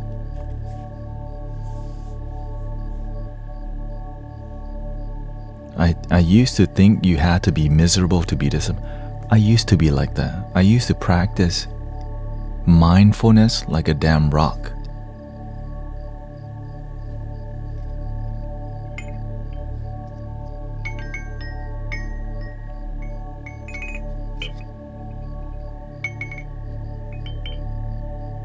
And my master told me,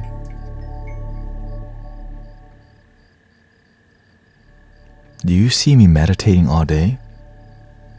I'm like, no, because at that time I was meditating 3 to 4 sessions of 45 minutes each. And the master told me, do you see me meditating all day? And he says, if you want to reach enlightenment, help people. Tell God to use you for something good, something great, something powerful. And I'm like, that's it? Just keep helping people? But when you have a master that you truly believe in, you listen. And the fruits began, like my life started to fruit. And I was like, just keep helping people? But when you think about the people, when you think about Jesus just helped people. When you think about the Buddha just helped people. But the first person you must help, love your damn self.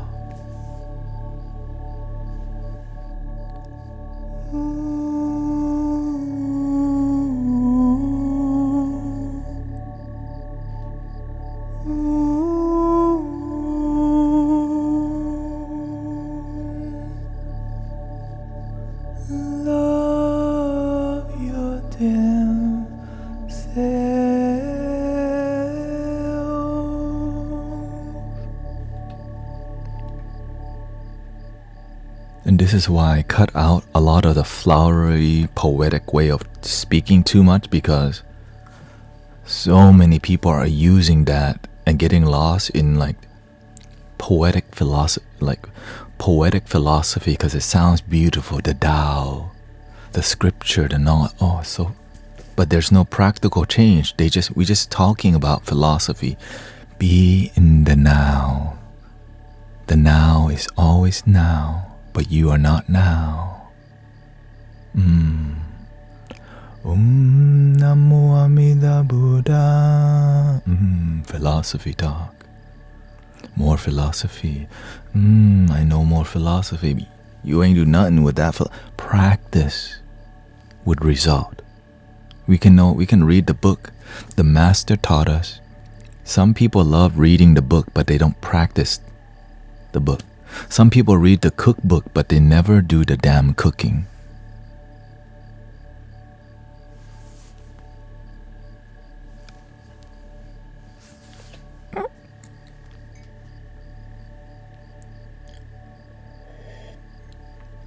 And again, free knowledge. Link in the bio.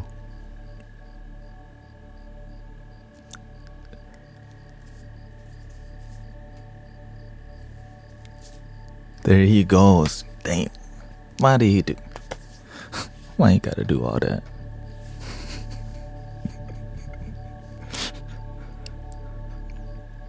If you want a psychic reading, limited time offer, okay? Normally it's $111. But today, you buy one, get one free. $77.77, okay? First come, first serve. Okay? The first 10 get a free gift called Love Your Dams. Wait, what?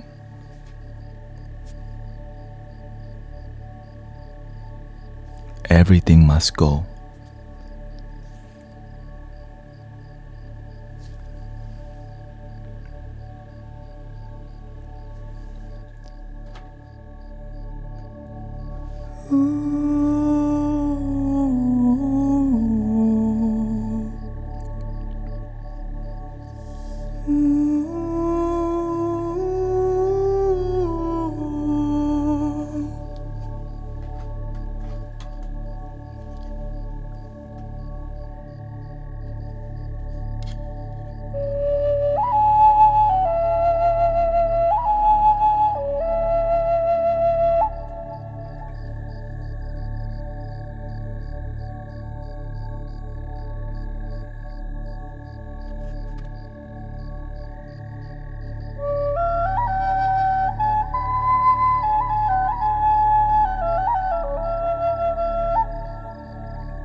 How are we feeling, everybody?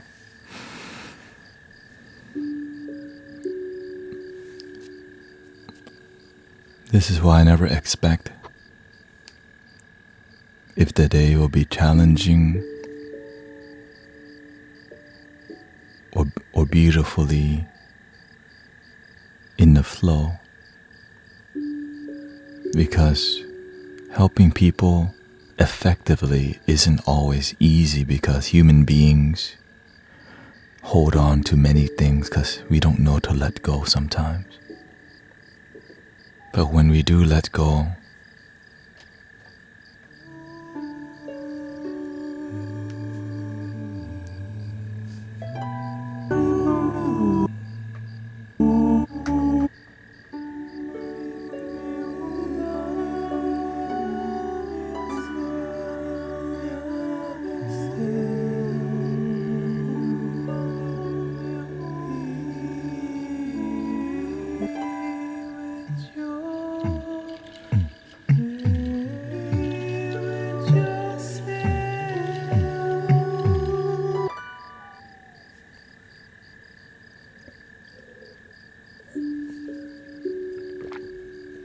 we have to be patient with each other. And some people need to be paid to be patient with you. But they're also doing the best that they can. The therapists are doing the best that they can. Even though so many people tell me that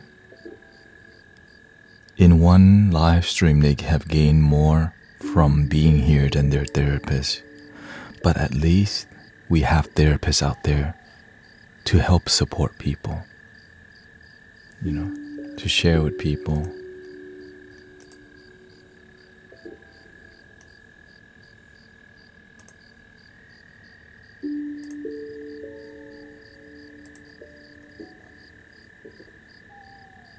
So the internet can be a very technical place, because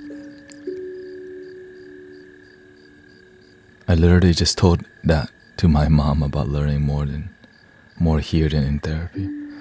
As like what I'm sharing with you is a threat to people making money from your sadness, your trauma for free. And that is, when you help people for free, is a threat to the system. Which is because why? It's going against what helps makes them money. And what did Jesus say? Forgive them, Father, for they don't know better. It's a lot of sacrifice to be here. And so if I'm not here with my heart, it's like, why would I deal with these people criticizing me and calling me a charlatan? Because it's the right thing to do. Because it restores faith in humanity, that someone's just helping people without thinking of how can I benefit.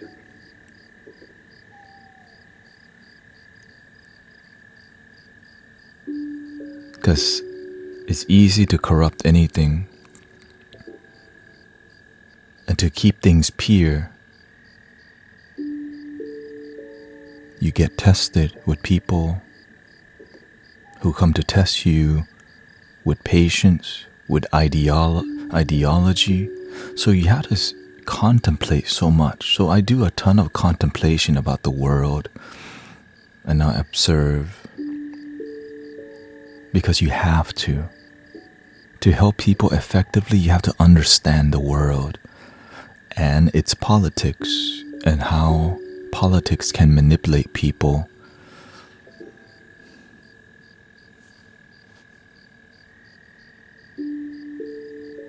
But when you practice something that's just as simple as this moment,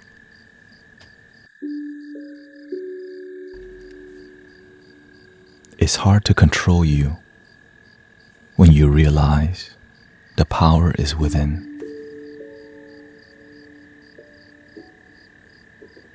When people try to trigger you and try to piss you off, you don't have to get pissed off. You can just slowly have boundaries. I love you, but goodbye. Oh, you're still there? Let me find the exit real quick. Oh, you're criticizing the way I'm doing things. I still respect and love you because you're my brother and sister. but you have overstayed your visit. I appreciate you. Find a community that fits you. At least they didn't have to pay money to be here. At least it was peaceful. I find politics mentally and emotionally exhausting. It can be if you become attached to one view. Like, I don't expect everyone to be nice. Because people have trauma, have PTSD, have sad things. And so I'm aware people are just sad sometimes and they live a sad life. And if we just look down at people who are projecting their sadness, you have to be patient and see, are they here with an open heart, or are they just criticizing with a closed mind? So that the person that came out earlier came to criticize with a closed mind because they think they have all the answers, which they have the free will to, and that's why they're not here anymore. You know what I'm saying? Like, you have the free will to do what you want, but eventually, if you don't fit into that, if you don't harmonize yourself with a space, you're going to be somewhere else anyways. So it takes a lot to keep what we're doing on here clear, pure, and loving.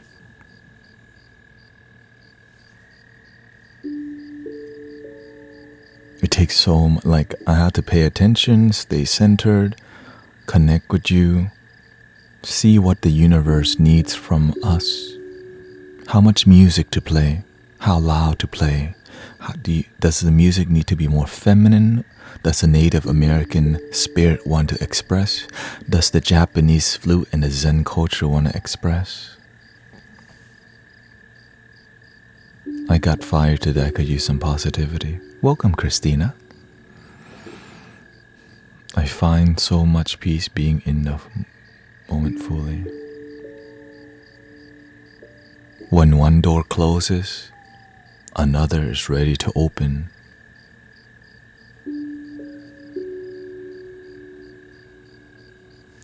And we have to sometimes see the lesson that we don't want to see.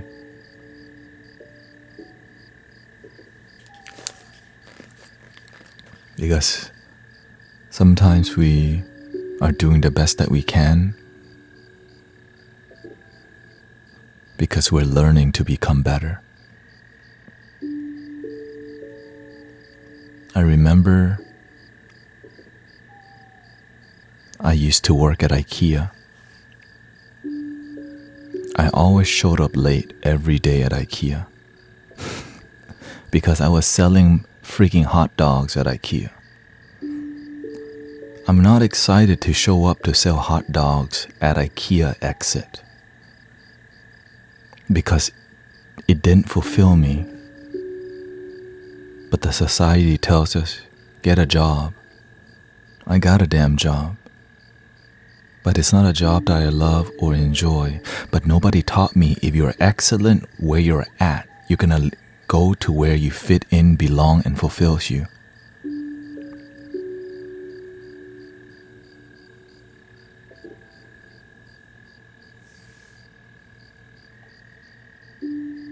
Eventually, I quit. Because when you're not meant to be somewhere,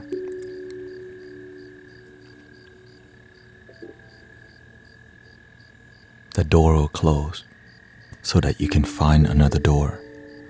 When you break up with somebody, it means that door is closing and you're meant to find something better. And that door sometimes is in your own heart, but you're looking for relationships out there.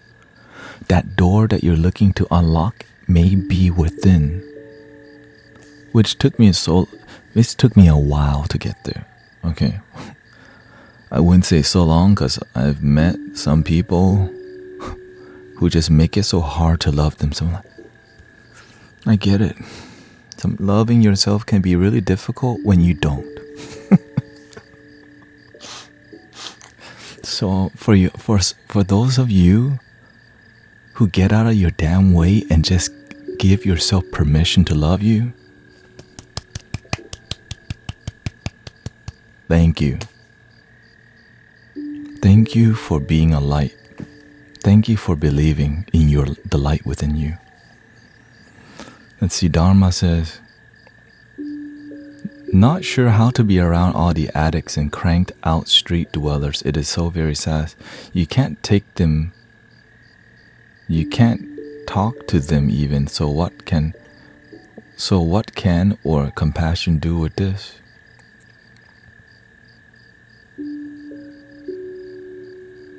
Sometimes all they just need is a smile. Sometimes they need a little surprise, some food. But not all the time, because if you always give people food, they will come to abuse you. So you have to learn to teach them a lesson without them knowing it.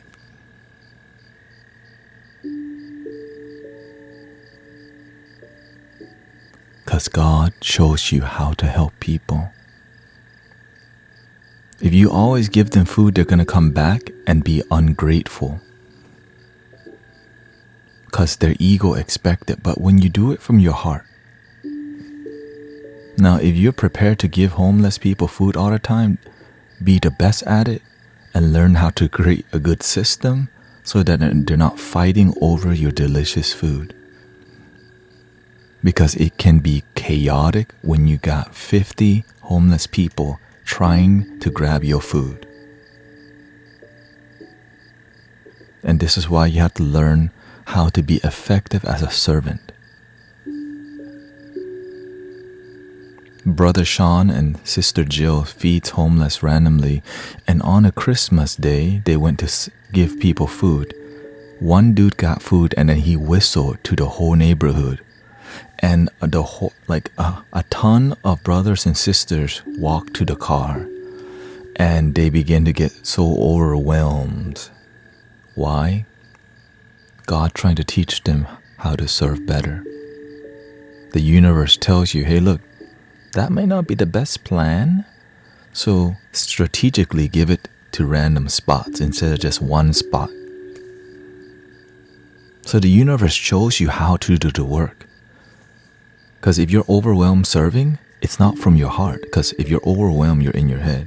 So this is why when I'm online, I have a plan to be here. I'm sitting the same way, speaking the same style, but the connection is creative, it's expansive. Sometimes I do more stand-up comedy. Sometimes we're, joking around. Sometimes we're singing more. Sometimes we're doing more flute. Sometimes I look at the camera more. Sometimes we're interviewing people. Sometimes people are crying. So the universe is always showing you how to improve and do better.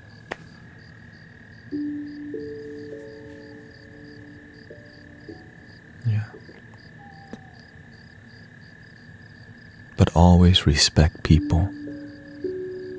Even if I don't have anything, I treat people like human beings, like my family. You don't have to show people love with a donation all the time. Like when you're here and you're positive, you're giving something to the community. Love. Like if you can't donate gifts, at least be kind. At least respect. And to me, that is enough. Because there's a time in my life where I did not have a lot too. And all I wanted was just food, a friend, a smile. Sometimes you don't feel human because you're so disconnected from yourself and you're sad, You just want to feel that somebody cares because you don't even know you can care for yourself. And so that's why when we're online together, We're here to connect deeply and make it a big deal because I'm not here to hang out casually with you. It's why the stream is growing. It's why in the middle of the day there's 200 people here listening to some bald guy talk about loving your damn self. It's why I'm not selling t-shirts. It's why the flow in the stream is unpredictable because we let love take us on a journey. And that's why I enjoy it, because today the universe might tell me, hey, go like live, get somebody live. Today, do some throat chanting. Today, show them some Buddhism. Today, talk about some Jesus. Today, drink some tea. Today, drink coffee.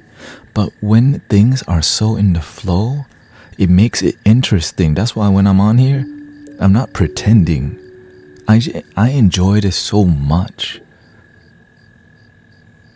that I want to keep it loving and joyful so I don't turn this into a job. That's why I love doing Amazon deliveries, because this is service that I love so much. But of course, to maintain that, haters gonna hate. People gonna try to nitpick you. People gonna try to criticize you. Sometimes you say something they disagree with. That's okay. All you do is your best. Your best is enough. Welcoming Green. Chant says, there was a time when I was homeless, sofa surfing, having to steal food from Walmart just to have something to eat. I was showing love in how I got my stuff together and do my best to help others.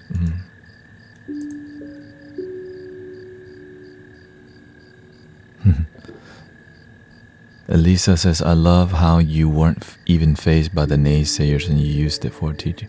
Because that's what Jesus would have done. You see that? It says like, well, that's what the people who try to throw Jesus at me, I'm like, I always think, what would Jesus teach them? That's how I feel. When people come at me with like, what would Jesus do? And literally, the Spirit channels through you, and right. So that's why I just stay with peace. And some days, Krishna comes through in the flute. Someday Jesus. But to the people who are closed-minded, he's a charlatan. And that's okay. I'm just here to do the best that I can. And people are going to criticize no matter how perfect you are. People are going to still hate. That's the nature of human beings. This is why I just do the best that I can. And as long as we feel peaceful on here, as long as we're learning something, as long as our life is moving up, that's enough. I'm not here to make everyone happy.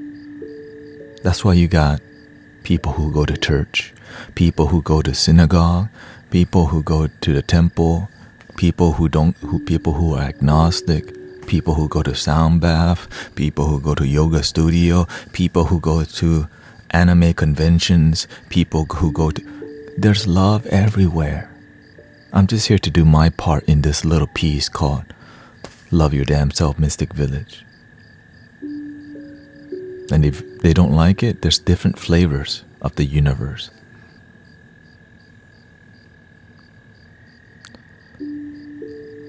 What makes people spew venom at people who are happy?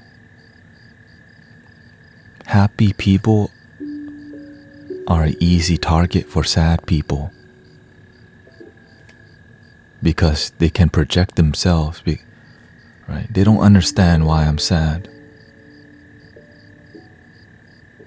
And so we project how we feel to other people while we continue to be the same. Because that's the best that we know. We complain about so many things because we don't realize complaining doesn't change anything. But being the change, making a plan, taking an action and having a plan and execute that plan would result and slowly improve. That's a better way to live life than to complain, to be a victim, and to blame your past. But sometimes blaming our abusers is all we know. And that's why I try to share knowledge and express the best that I can to help you step back and see the bigger picture.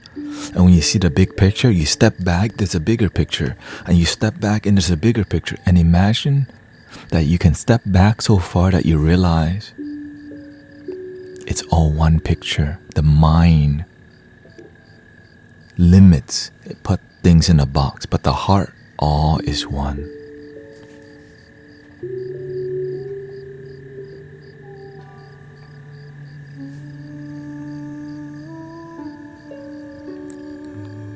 But of course, it's not easy. Like my parents were always worried that, like, what are you gonna do with your life? It doesn't make money, spirituality. Like what I'm doing right now, it's like, it's not lucrative. That's how my parents are thinking. But God's like, do what you love and the money will follow.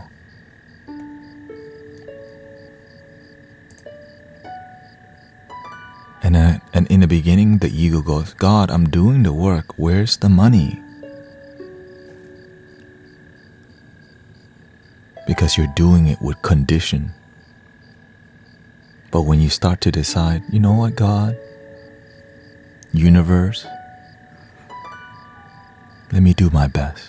I believe.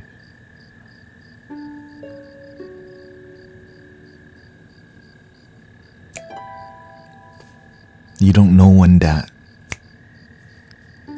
miracle will happen. It could happen anytime. Just keep going. Like, I didn't know how to live stream, how to speak relaxing, how to ASMR. I didn't know what mics to get, how to decorate. The universe shows you when you have faith. I didn't know I could sit like this for hours and hours and hours and my back would be fine. When I first started streaming, the universe says you have to just sit straight the whole stream. And for 4 hours, my mind will go, ow, ow, ow, your back hurts, your back hurts, your back hurts, your back hurts, your back hurts. And my heart would go, eventually, you won't even feel it. And still my mind will go, ow, ow, your back hurts. Why the heck are you not leaning back? Ow, sit on a cushion. Ow, wah, wah. But as you keep developing, your foundation becomes stronger. Your speech foundation becomes stronger. Your wisdom foundation becomes stronger. The way you articulate becomes more masterful. Your vocabulary, the way you do the work, the music, everything slowly becomes more masterful. And it never stops. Because you can always keep improving. And if you never stop, you will keep polishing until you become this diamond that you've already been your whole life. But you want to stay humble because everyone is a diamond too. Not just you. Stay humble. For let's see here.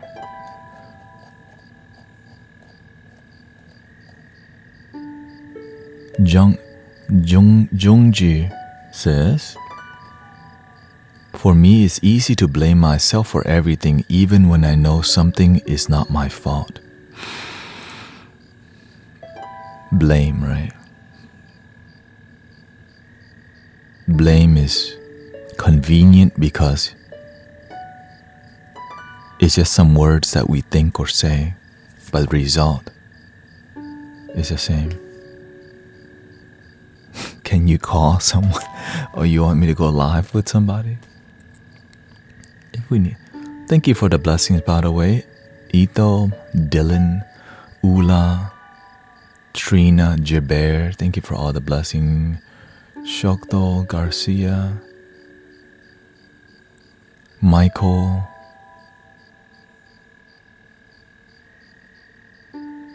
Patrick, always mad chill.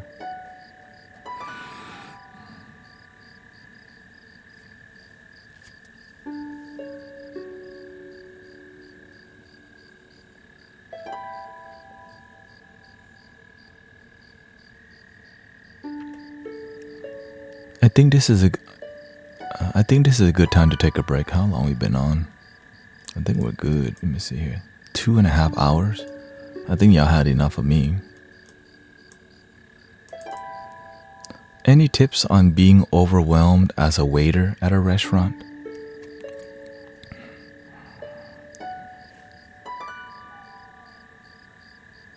Have a good plan. I beg to differ.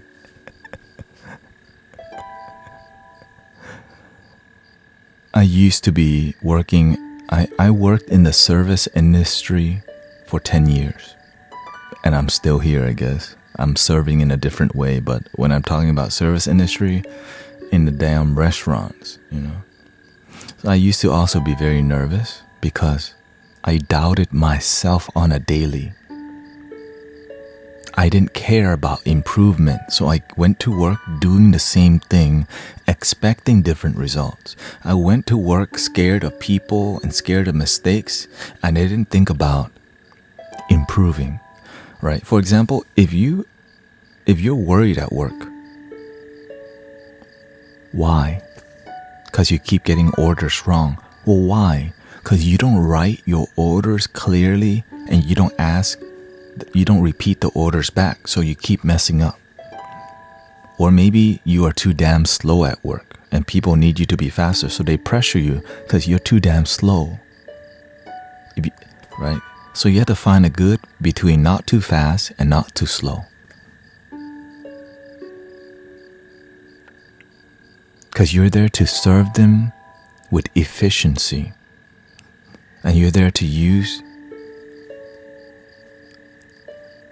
You want to be a good host. You want to be good at connecting with them. You want to see they're there for a good time. And you want that good time to be seamless.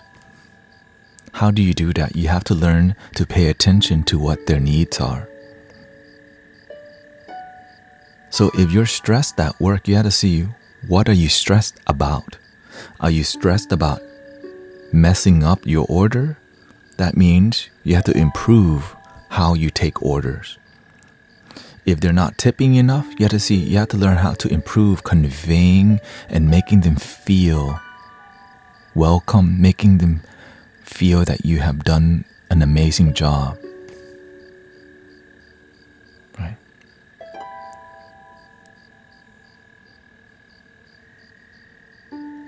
I YouTubed how to be a better server.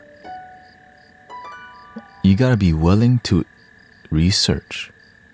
Most people aren't willing to research, and they wonder why. Most people aren't willing to develop. They just want to routinely go to work expecting better money.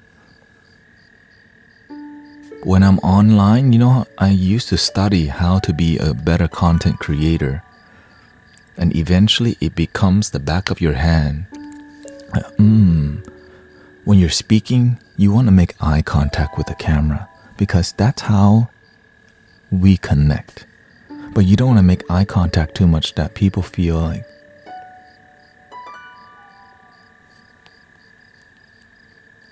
you want to get a good quality mic, because when people can hear you clearly and crisply, they feel connected. So when you're taking orders at a restaurant, you want to convey clearly and crisply. If the environment at work is loud and you're speaking soft, they're like, oh God, we got this new Gen Z people, soft as hell. You got to learn to be effective at what you do. If the environment is loud and you speak in soft, you got to learn to raise your voice a little bit and make them feel welcome, because the environment is loud, because you're at a damn restaurant. Which means get out of your damn comfort zone.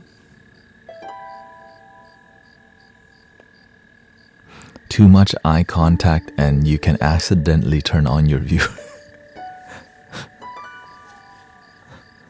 Alright, so you have to learn how to use the divine feminine and the masculine side too. But when we become, I'm soft-spoken, well, you can learn to speak louder and more clear because you need to.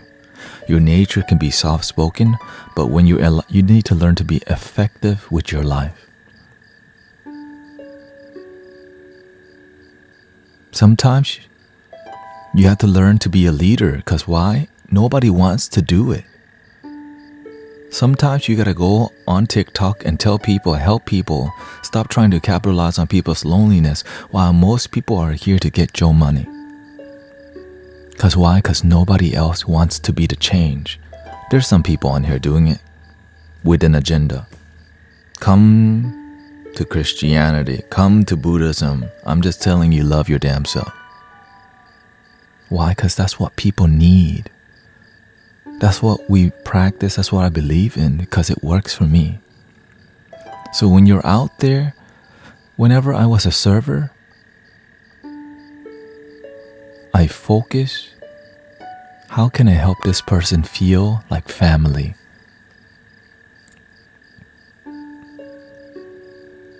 I didn't always make the most money because I'm not here to kiss people's butt for money, but I wanted to make them feel. Like, how did he know that? Like, I would read them. I would read everything they need. It's like they wanted their drinks refilled. It was already refilled. They needed more bread. The bread was already there. They needed more butter. I brought more butter already. Because you can tell the rate of people eating that butter. At the rate that they're drinking that strawberry lemonade, you know they're ready for a second one. So you give them, you're ahead of them, and they're like, how the hell? Even for the people who don't tip you, you can show them excellent service because you're not just there to serve them, you're there to serve God and humanity. One Saturday, I had 3 tables, 3 couples. I already knew they weren't going to tip me, but God told me, do they have to pay you for you to be your best? And I said, I'm going to be my best even when they don't pay. And eventually, I got blessed with a job as a wedding videographer. That's how the system works. Some of y'all know that these people ain't gonna give you money and you do the crappiest job, but God and the universe is always watching. You know you did a crappy job when you could have been your best. But you don't. Because you ain't getting paid. Because you're working for money.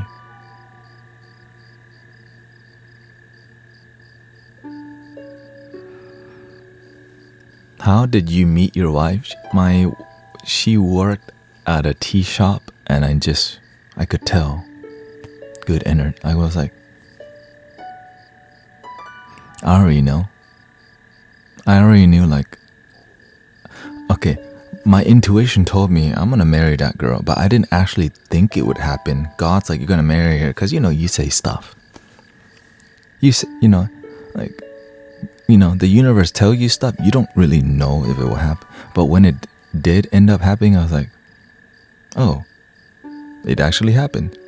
Because I don't expect it. You know what I mean? Sometimes the universe tells you something, you're obedient, but you don't expect results. But I'm just so grateful because it's amazing. I can be here with you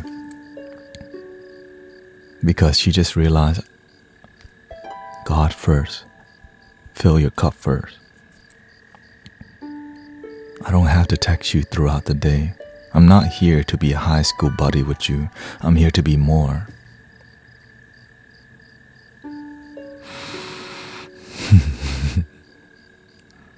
And so,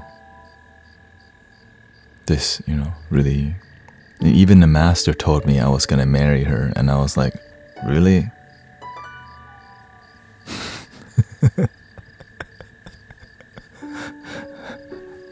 the master told me to stay on YouTube. And I'm like, Master, in my mind, of course, like, it's not working out. And then I realized, just stay online.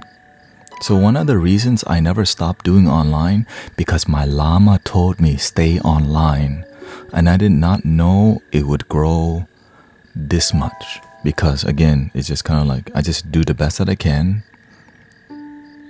And this is why I'm so grateful, because I knew how difficult it is to stay on the path. Like just do sound healing for money. And God and the Buddha never told me, did your master charge you for healing? Did your master charge you for Dharma talks? Did your ancestor charge? No. Well, why are you trying to make money from this knowledge? You're right. Okay, I'm gonna do the right thing, because I come from roots where people help people. My family, the issue with my family is that my family loved helping everyone else, but we were not willing to help our own family first. And I'm so glad that gave me the opportunity to figure out this thing called love your damn self first. And then I'm so grateful I was able to help my family, because I realized, how can I help other people be happy when I see my own mother being in her head and all depressed and stuff? I couldn't deal with that. I couldn't deal with the fact that I'm able to help the world but not my own family. So I'm just deeply grateful that we good in here, we good. When my family is good, that's when God's like, help the world now. Which is very difficult. Because why? There's a lot of people closed-minded. You're figuring out, like, what is your call? Like, you want to help people, but how, says the ego. If you never stop, the universe, the angels, the bodhisattva will show you how. Nobody trained me to.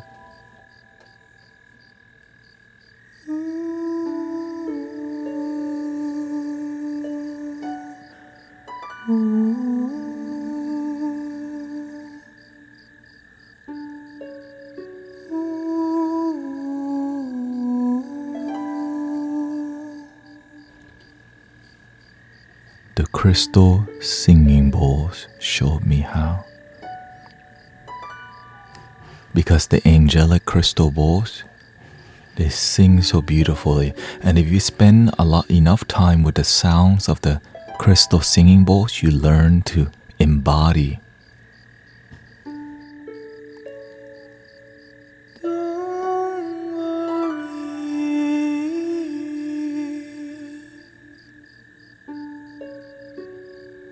About a thing.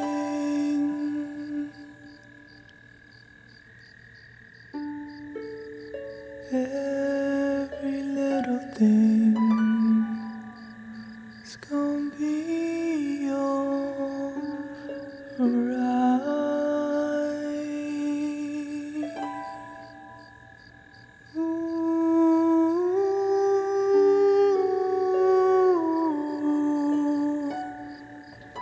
I'm telling you, the universe and God, your ancestors, your spirit guides, when you are willing to show up and do the work, you gain new tools. You learn to use the looper. You learn how to place the mics, how to set up the stream, how to create excellence. But in the beginning,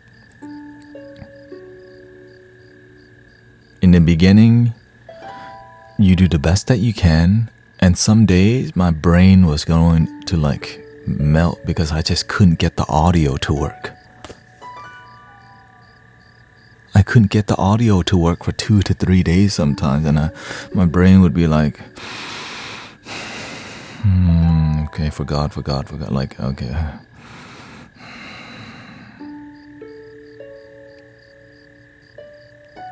What do you think about voting? I know that we are connected. I never voted, but I like Donna. Do what you believe in. Do what works for you. And be willing to see both sides.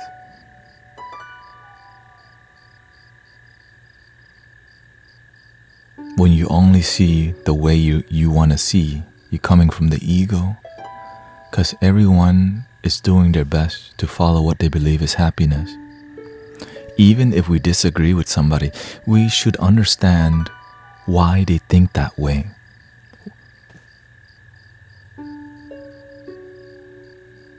But sometimes we don't want to listen to the people we disagree with because they don't believe in the same thing.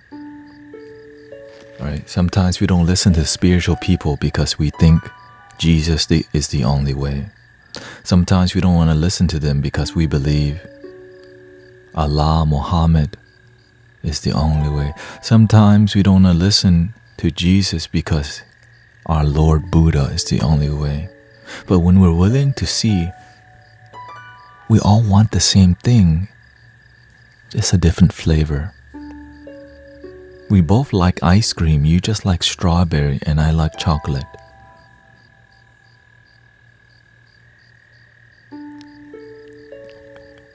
And some of us like non-dairy ice cream.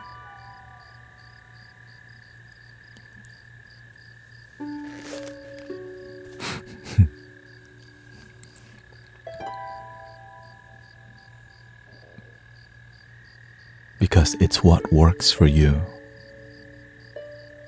But at the end of the day, it's about unconditional love that we feel. And it's more about something within. Have you ever voted? Yeah, I voted one time for Obama. And I had no idea, because at that time, you just show up, you know.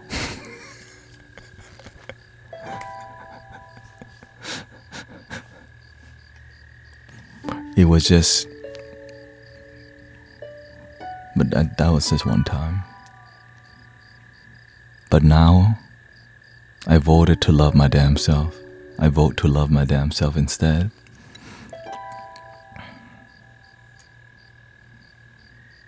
I try to not mix spirituality with political ideology because oftentimes people's politics is their religion. And so it's very separating. That's why I don't talk about it, because many people see politics as religion, because that's their faith is in politics. And so just getting rid of talking about politics completely makes everyone happy, because it's hard to find a space that you can talk about things and it doesn't talk about politics. Now, I've made the mistakes of combining it, right? And that was very divisive, because now if you're in a closed community and it's not public, when we're online and it's public, it's a different, because we got people from so many walks of life and it's impossible to make everyone happy. But you can do a good job.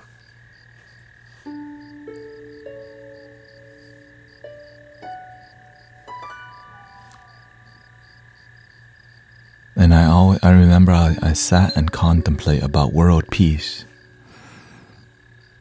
And then you know what God told me? The universe told me, world peace starts within. And I'm like, be the change you wish to see in the world. Be the peace. Some people talk about peace, but they don't practice inner peace.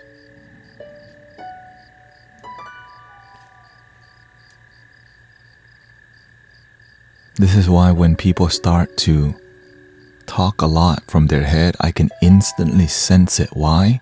Because when you speak love, people will feel it. But when you speak from your ego and your head, we feel it too. And if I don't stay centered, I don't detect what's going on in the chat, the whole stream could be talking from their head. And this is why energy is so sensitive. If you don't pay attention, you could be spiraling in talking from our heads, and then everyone's in their head talking about my view. And that's why we have flutes. Okuming Pushpa. Can I use that analogy?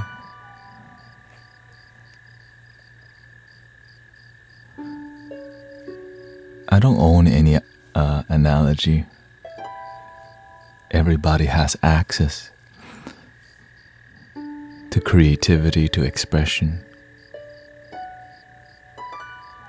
Someone asked, what do you do with anger?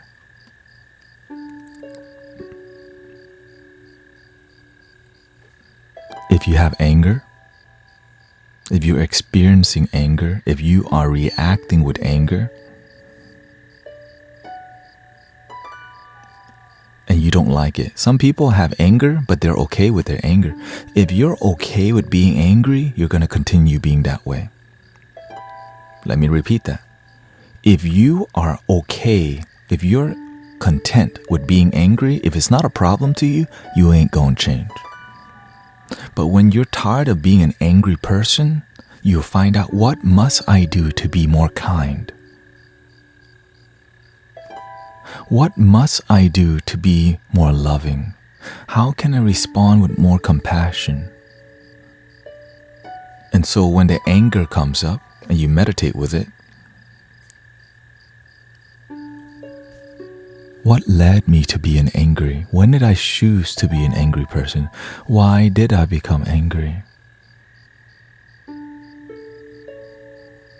Those kids picked on me and I felt weak. And so I use anger to protect myself. And then the anger used me. You can use anger. But people who live an angry life, they let anger use them. So they can't control it. Because sometimes anger is called boundaries.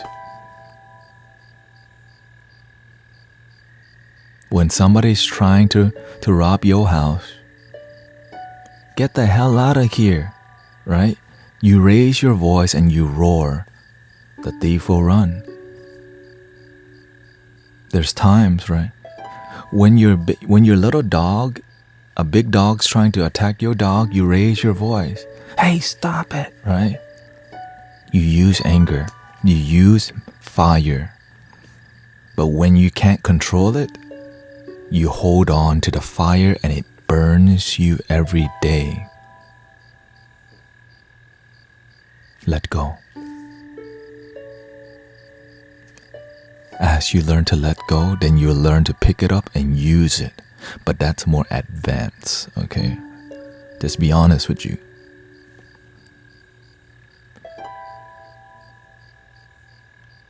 You gotta learn to raise your voice sometimes, because some people don't know better than to cross your boundaries. And these people won't stop crossing your boundaries if you don't learn to raise your voice. And then learn to put down the anger. Learn to put down the fire. So if you're somebody who has anger, where does it come from? My friend was angry because he was touched by his uncle and he couldn't protect himself. He didn't realize he was angry because he felt he couldn't protect himself. And then eventually he learned to forgive his uncle. And he became happier. He became way more happier. And now he's married and he's living a good life. I used to be angry because I blame my mother in the past very much because she was very toxic to me. But with compassion, I understood why my mother was toxic. She's not toxic. Her experience of life became toxic, and then she transferred that to me. Because why? When you're angry, you're grasping a hot coal, and you can only carry it for so long, so you try to toss it to other people. And when some people love you enough, they'll catch the fire too. And then you just throw hot coals at each other like a hot potato. No one's really happy, but we sometimes don't know. Let go of the damn hot coal. It's sometimes we just don't know we're playing hot potato and we're unhappy with hot potato. You don't have to play hot potato if you don't want to, especially with anger. Hot potato. No one's happy because we don't want hot potato. We want to play the statue game.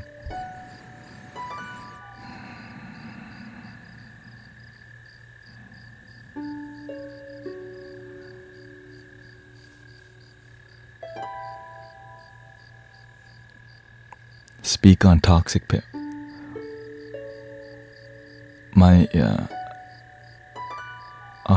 our parents are not toxic.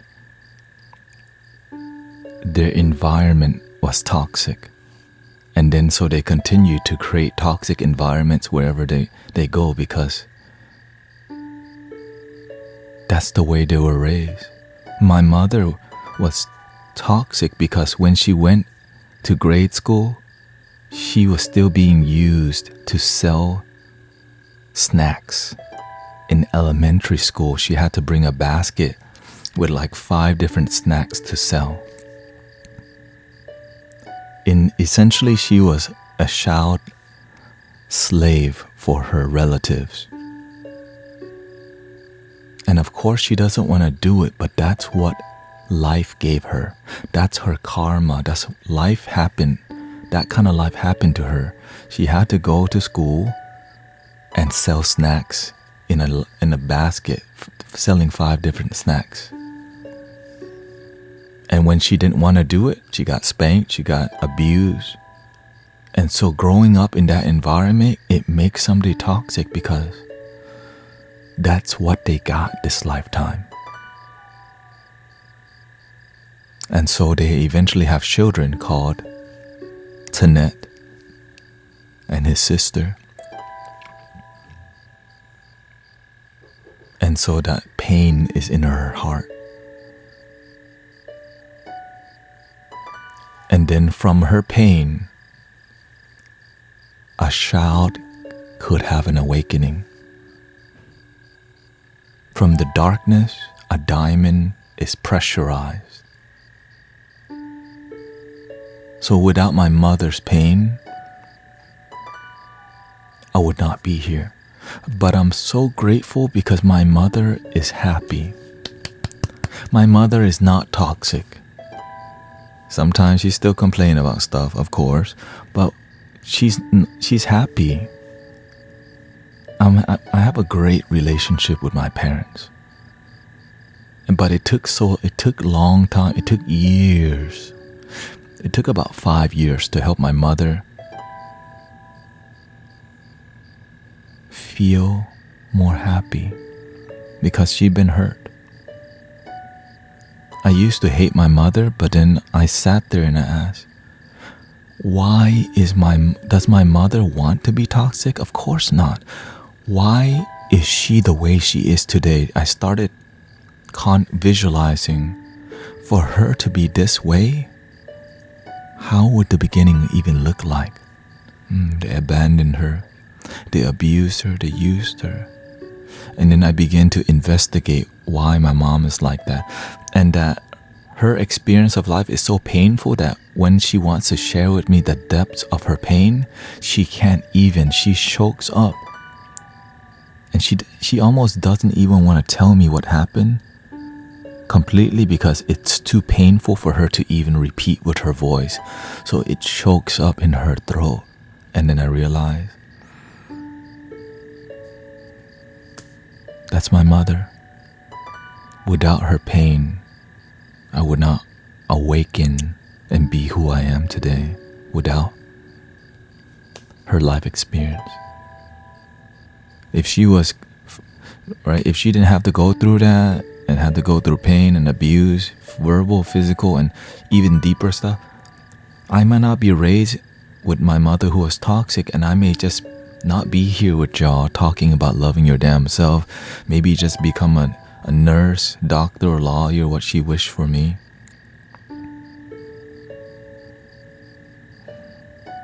How did you get past that pain?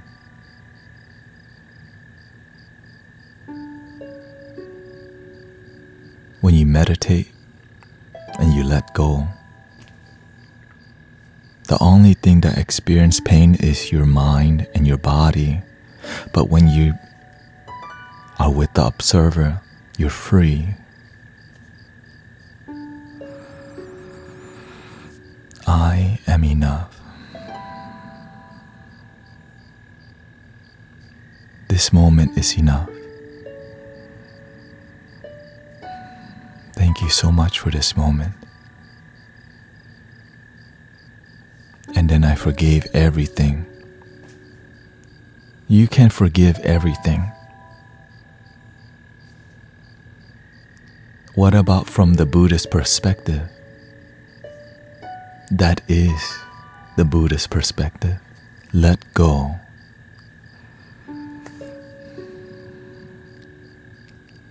Let go and be free. The Buddha nature, the Christ consciousness, the Krishna consciousness, Allah. Many people are talking about Jesus, Buddha, ideology, religion, but they don't even feel the thing they believe in.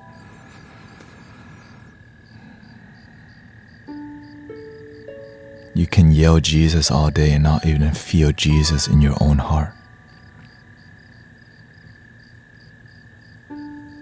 But they're doing the best that they can.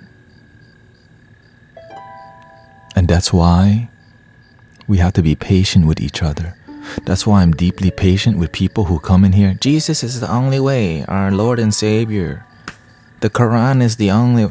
This is why I'm really patient, because that's the best that they know. Some people have been raised in the box of Buddhism, Christianity, Islam. Is God in one box? Is the universe in a little box? I decided to get out of the Buddhist box and explore the Christian box, explore all these different, and I realized, get out of the box and just enjoy. Enjoy your damn life right now. And if the way you enjoy your life is with Jesus, Jesus bless you, right? If the way you enjoy your life is singing bowls, enjoy your damn singing bowls. If you love Naruto, like that's your thing, boo. You know what I'm saying? Like, that's what works for you.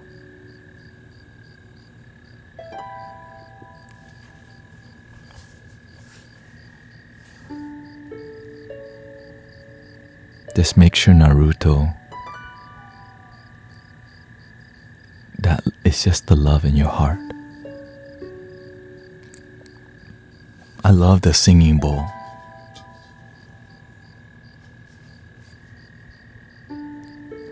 You become the singing bowl.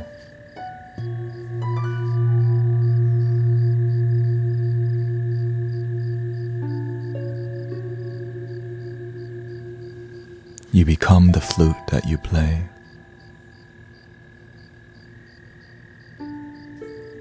I am that I am.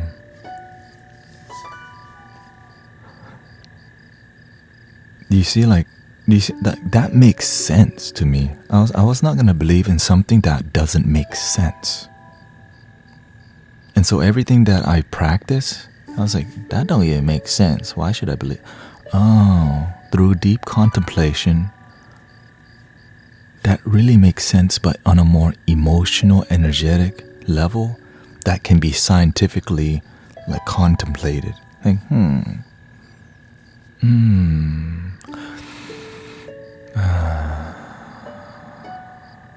I am free in this moment.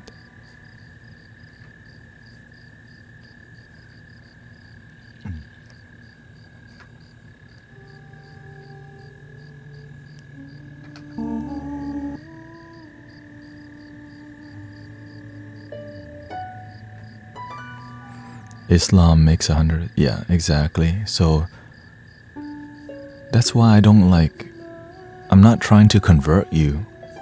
I'm not trying to.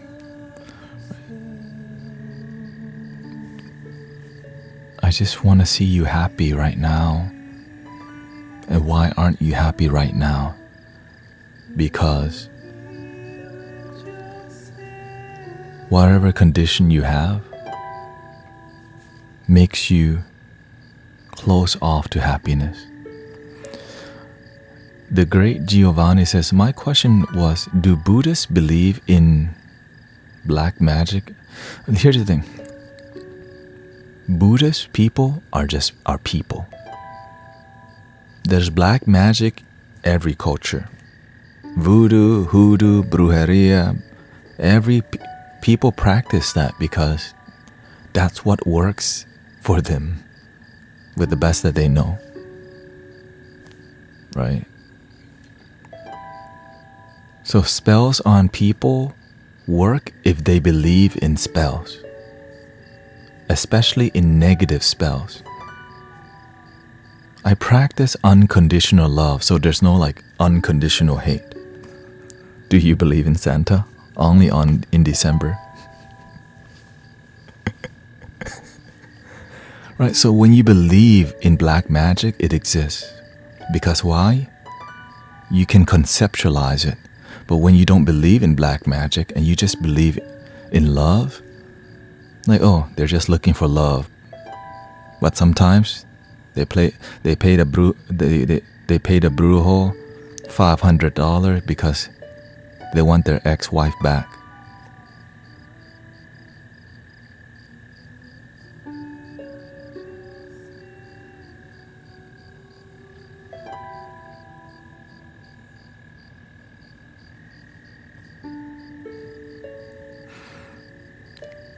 Sometimes we want other people's things and we can't get it, so we try to mess with black magic. So it's rituals that make you believe that you deserve something.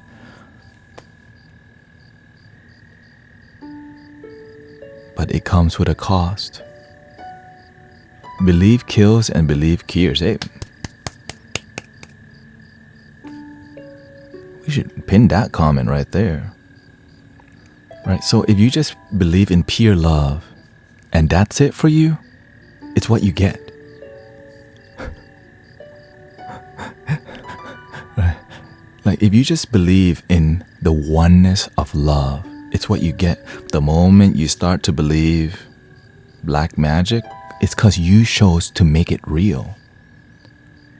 And so there's some cultures that believe in it. So if the collective energy believe in black magic, it exists. Right? So when we're on here, we don't practice that stuff. We just practice what?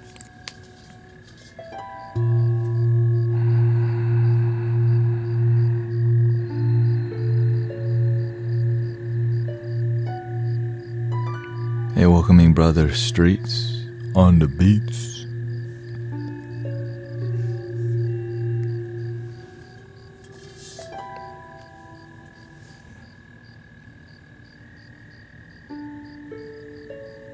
So when we're on here, we don't mess with that stuff. Why? Because it's fear-based belief. Where we're coming from is called love-based. Unconditional love. That's why every stream, unconditional love. There he goes again, not charging people for services. There he goes again. Right? Because so many people make it so difficult. It's simple, But we human beings make it complicated because that's what we choose to do. Some people are so smart that they're unhappy. Some people are so good at astrology but difficult at loving their damn self. Oh, something was in my eye. Oh, something.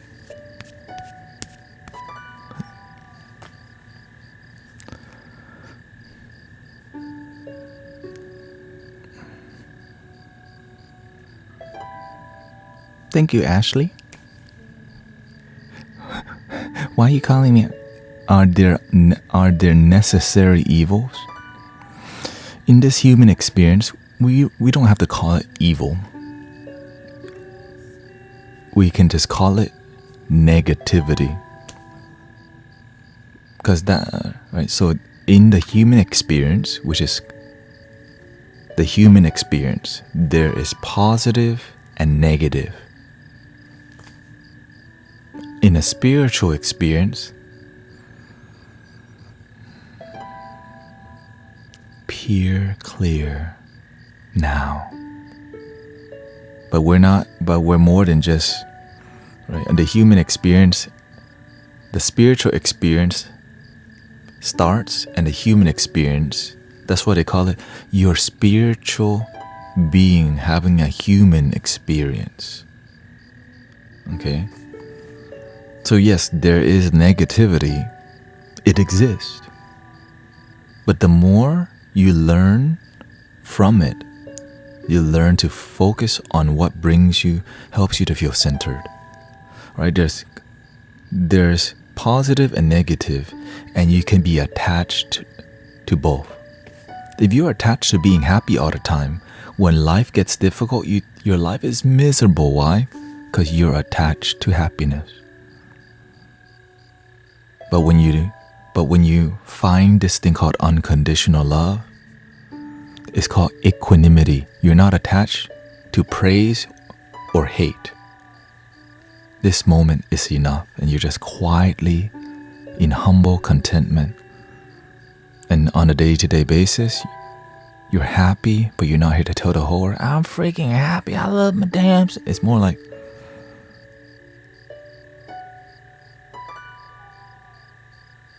you understand?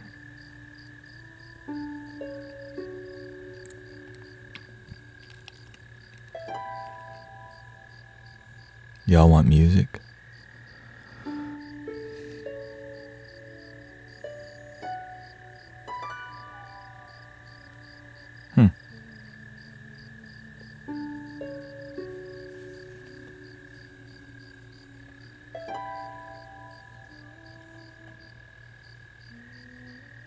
Okay, last one. Can you share any insight on, quote, fear as emotion and instinctual? You already know this though. Look, the human experience includes positive or negative, right? Negative is fear. But why do we need that? When you see a lion, you're not gonna say, oh, that's a cute kitty. Let me go pet that big lion real quick. No, the fear helps you to realize that lion couldn't eat me. When you see a king cobra, you go, oh my gosh, that's a cute, gigantic king cobra. No, you're like, that's a king cobra, freaking run, bro. Run, bro, right? When you see somebody with a weapon in a dark alley, you're like, maybe I should go maybe I should go dab him up real quick. What's up, bro?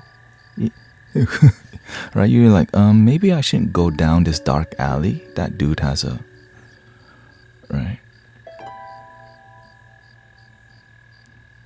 And so that fear is healthy because it helps to detect danger so that we can continue living this thing called our precious life. But when fear becomes irrational, you're in your room and you think the world's ending. The eclipse. Wow, buy more supplies. Fear is profitable for people who know how to manipulate. But that's why I'm here to share with you love, wisdom, and knowledge, because there's a lot of people are being manipulated and propaganda through the phone.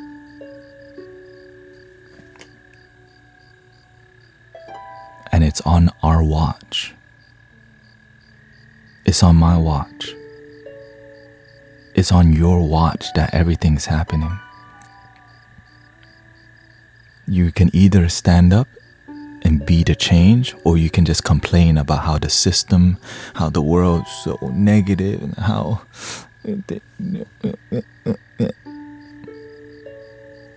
Okay, when you're done crying, let's be the change. When you're done whining, let's make change. Let's create positive action. That's why when you help people and you become a leader, if you're overly sensitive, how are you going to help people? The world can be so sad, so damaged. And if you just respond like emotionally to everything, how are you going to help people if your emotions are up and down? But when you find your center, and when you live from your center, you're more useful to the universe. When something bad happens and you don't learn how to stay centered, how can you help people?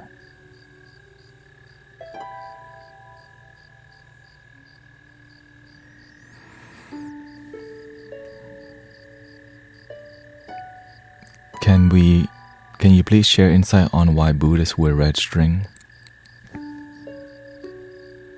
You know, in Western culture, when you go to the metaphysical shop, you buy a lot of jewelry.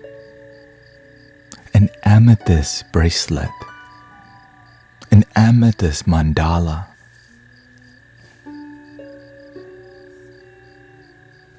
This is a humble reminder to love your damn self. Just a string. This is red yarn, okay? Straight up. Just a simple piece of red yarn can remind you, stay disciplined. Stay with your faith. Practice being with your breath. Stay devoted. Do the best that you can. Be a good person. Do the right thing. Be humble. And all that, those messages, red string. Some of y'all need too much. And when you don't have it, wah. Right, so when you need just a red string to remind you to stay disciplined, you don't need much reminder, because you become the idea that you carry versus fancy lapis or agate or all these fancy stones. Do you do private session? We're doing it right now. We're in a private session called Loving Your Damn Self Party.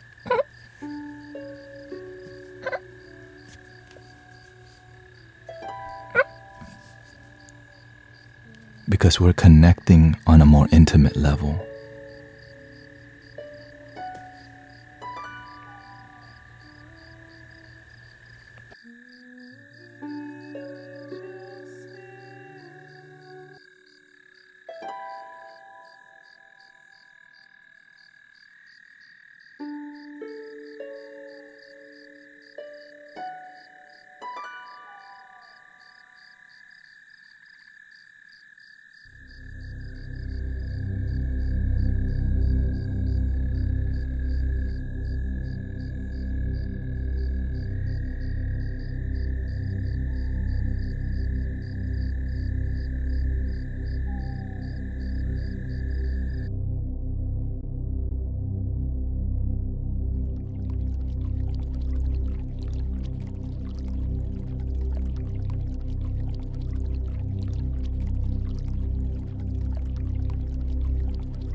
Thank you for the 100,000 likes. I appreciate your blessing. Thank you for tapping on the screen from your own heart, because that means you believe in what we're doing. Let's do some flutes.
Let me go grab some Palo Santo and use the restroom. Let me loop some flute for you.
Hola.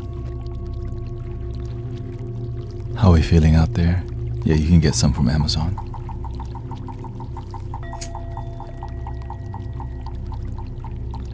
I don't want to put it on, because then Robocop might think it's the Jamaican herb, you know what I'm saying?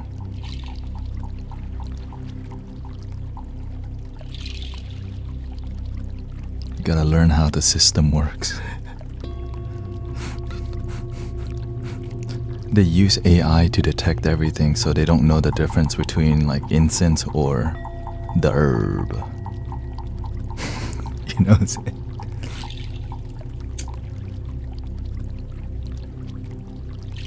Because if they detect that it's the herb, they'll start like limiting limiting the flow.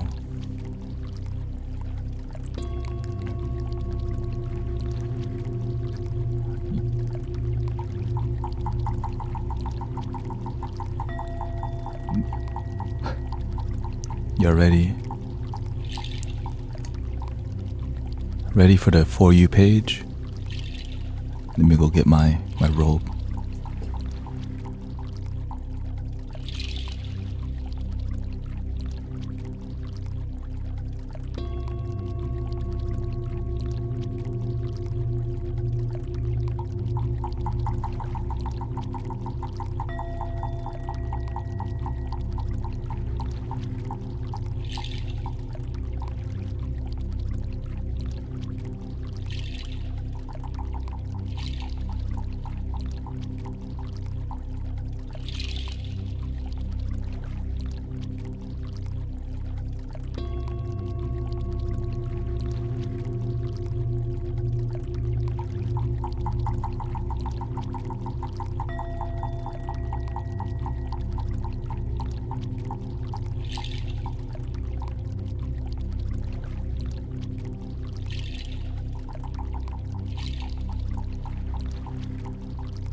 You have to learn how the system works, brothers and sisters.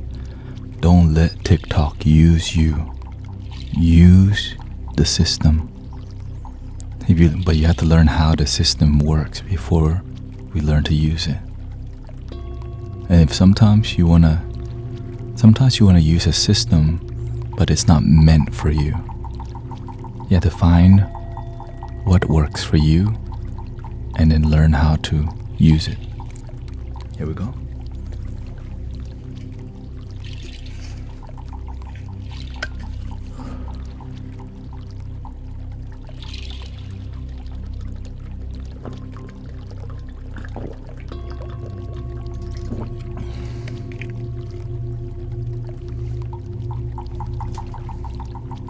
Any place where we can learn, you have to pay attention to the people that are successful in your niche. Okay? People who are successful in the niche, pay attention to those people and be willing to replicate. Because what they're doing works, so just study them, that's it. Now, and you have to be clear, everything comes with a cost. Okay? If you want to go viral, it's going to cost you something. You may lose your authenticity by going viral. So to become viral and be authentic is really difficult, because most people, when you become viral, you become more of like a meme. Do you want to be an internet meme, or do you want to learn to be authentic and connect with people?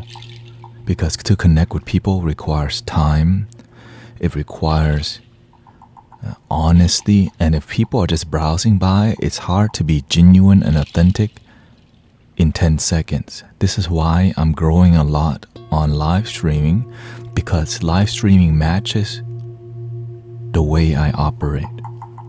So this is why I'm just honored. I'm so grateful because I love it. Thank you.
add some rain sounds to this. It's been a while since we've used some rain in the mix. I think it was from the ambience. Some thundery vibes. Not thundery, but let's see.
This is a bansuri, a bass bansuri, which is an Indian flute.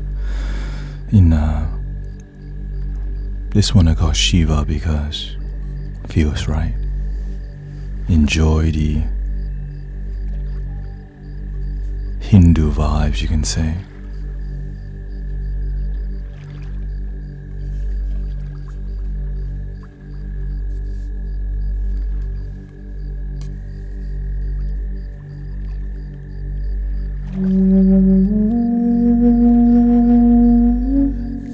Welcoming Brother Charles, Mystic Village.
If you're having trouble playing your bansuri flute, start with this. Just don't even try to do this. Just sit there, just do this.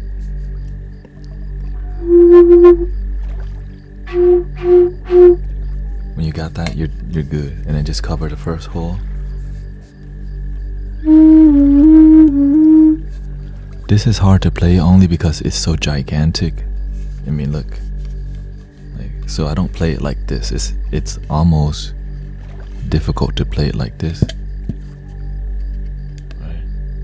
So you have to play slanted like this. So you see and then my right hand, I'm cheating because traditionally you're supposed to slant both hands. But instead I cheat because I use my pinky. So when you slant, you can cover all, right? Because you want to have dexterity.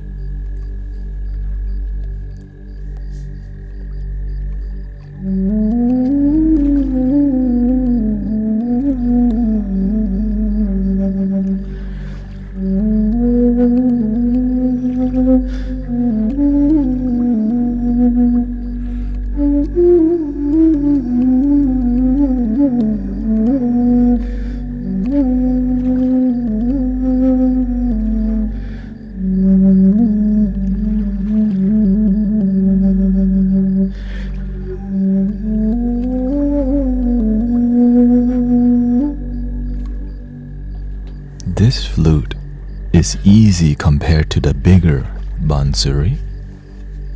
Well, it's not bigger, the holes are smaller, for example. Okay, so this is small. Look at this one. It's larger, you see. So the larger the hole, the more airflow that you can hear from breath work. But that means if your finger's not completely covering the hole, it can leak and sounds distasteful, I guess.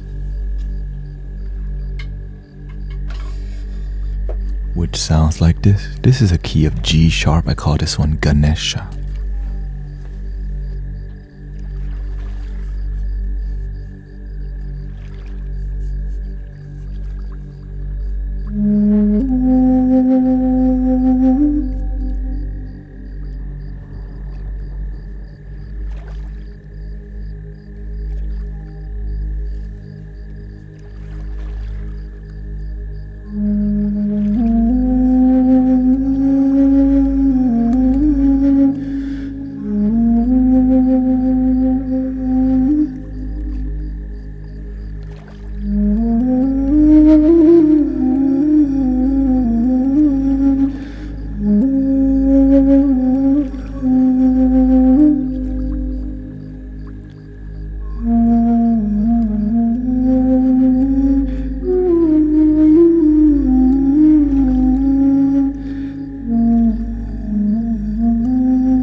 Thank you to all the recent followers, Paper Doll, D, Valentina.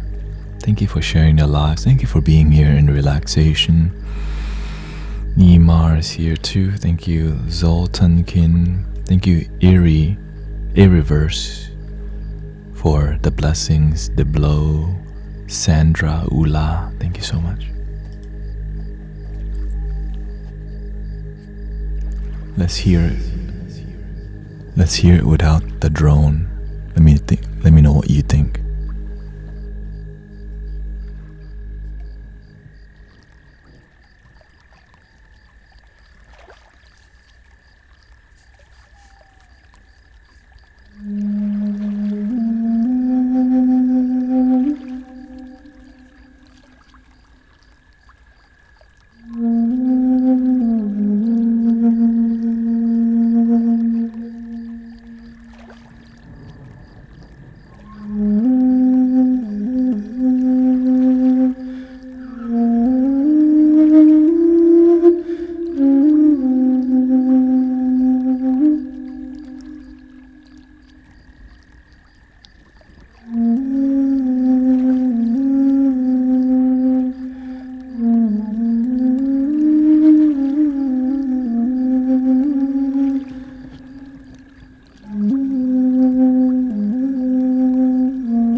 You can play the higher octaves, but it's a lot louder, not the most relaxing, but here's a go at it.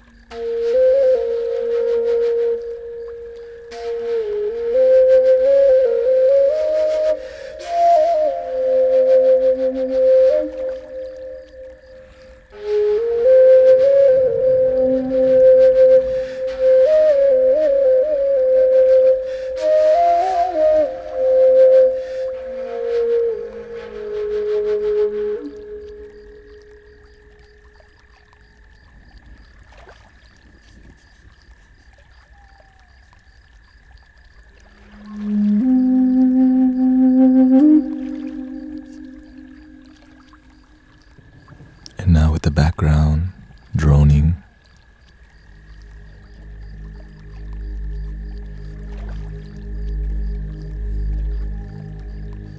Thank you, Brother General Seafood. Appreciate that. 63 months of subs. So shout out to the OG. The buns, yes, you just YouTube and you pay attention and make sounds with it. Yeah. If you don't give up, you'll find a way to let your heart express from the flutes or anything in life.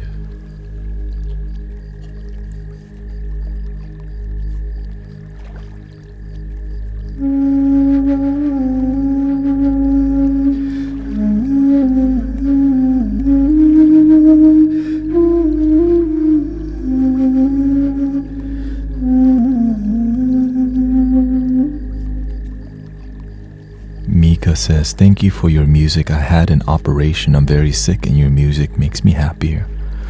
Yesterday, somebody reported that they felt healing for the first time after having a stroke. Or it was the second time they came to one of the Mystic Village events and they felt healing twice, the first time and the second time, and they could not find anything else.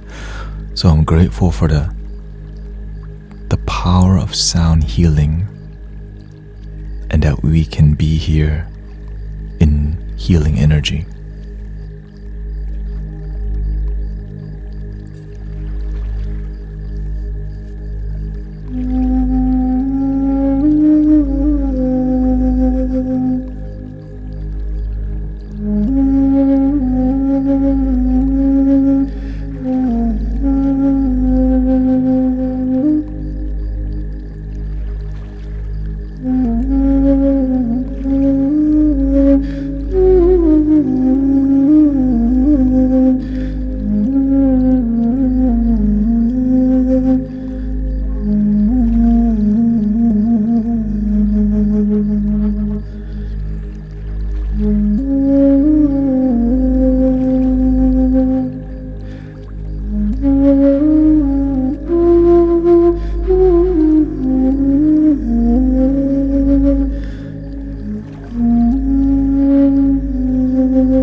What kind of flute would you like to hear next?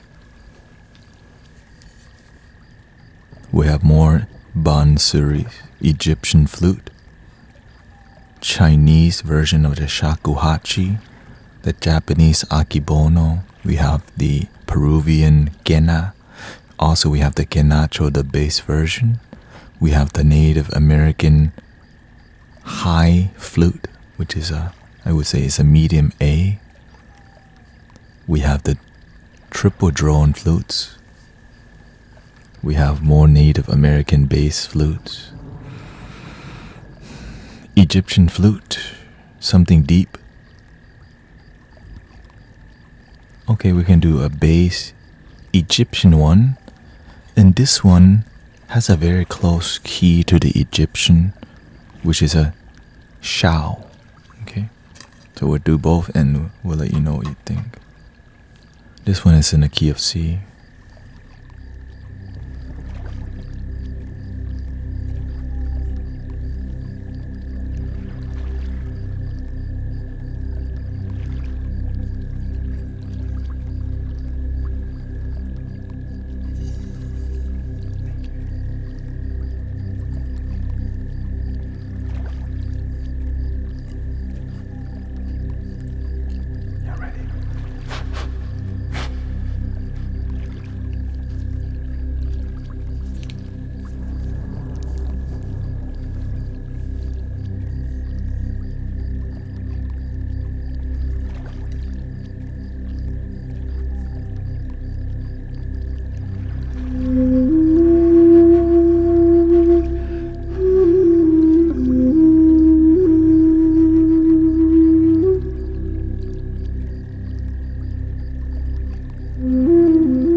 This one is in the key of D.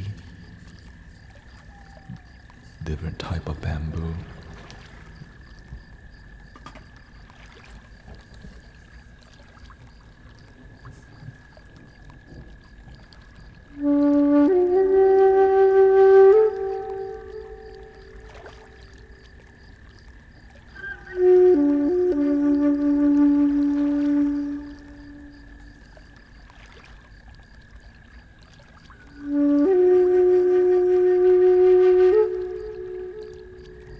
Thank you for the blessings.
Be careful of the scammers pretending to be me.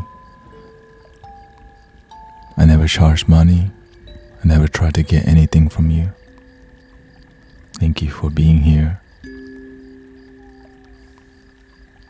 There's no private consultation.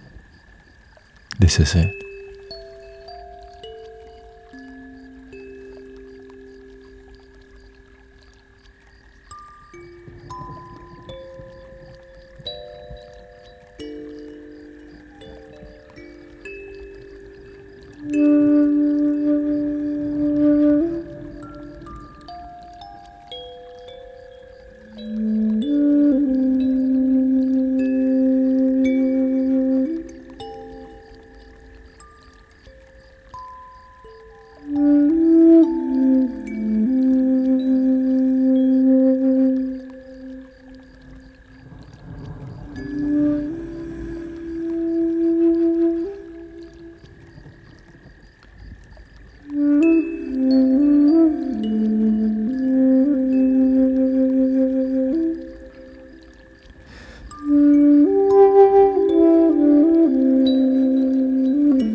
Gyu says, I'm going to sleep with this live.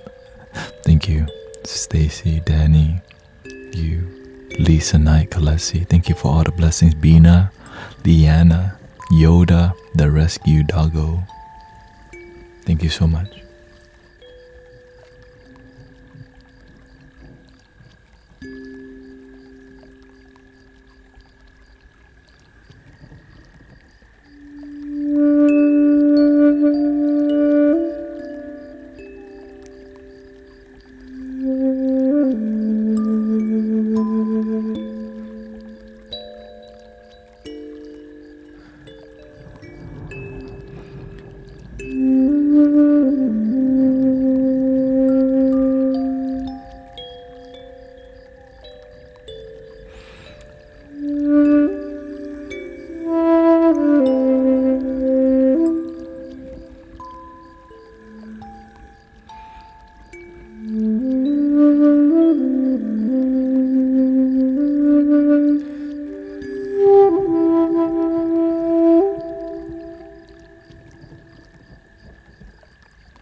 This flute is called a quenacho.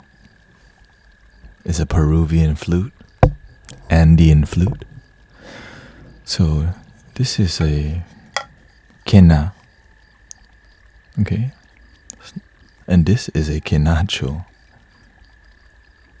because it's more macho. See? Quenacho, quena.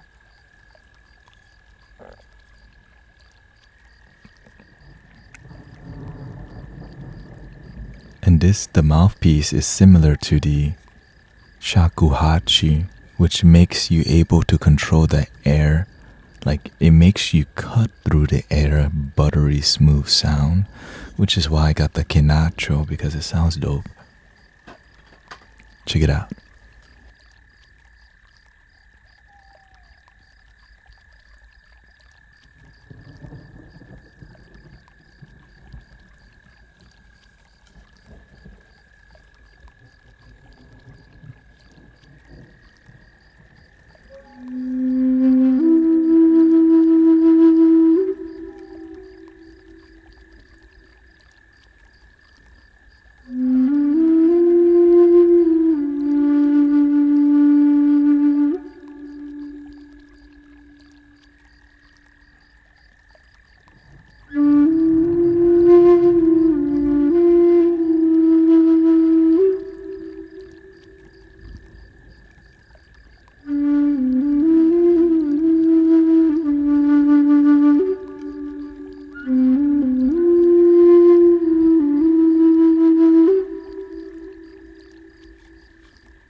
This is a vertical version. So if I play the bansuri, this is called transverse.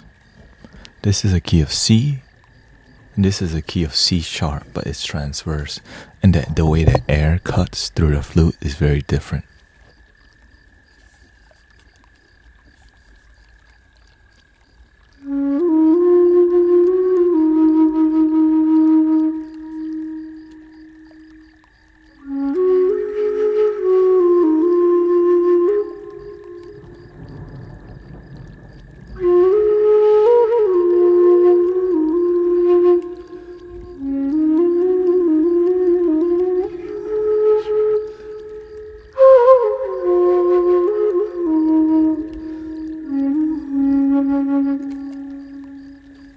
So this is a thinner bamboo. The quenacho is a thicker bamboo. So if I play a deeper bass bansuri.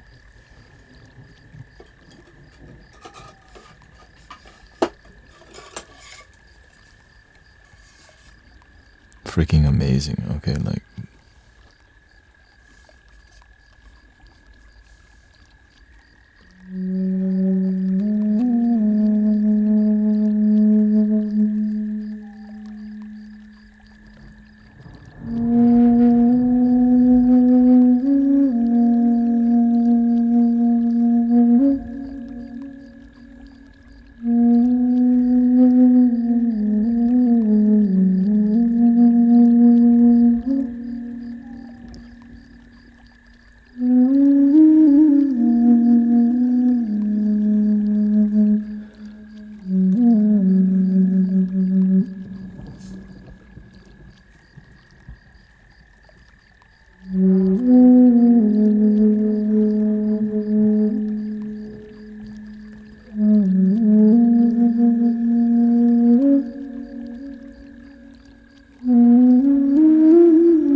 it's such a majestic. These are not just instruments to me. It like cuts through your sadness and helps your heart to shine. And when you hear it, you can feel your aura, right? You can feel, but of course it's a really difficult instrument to play because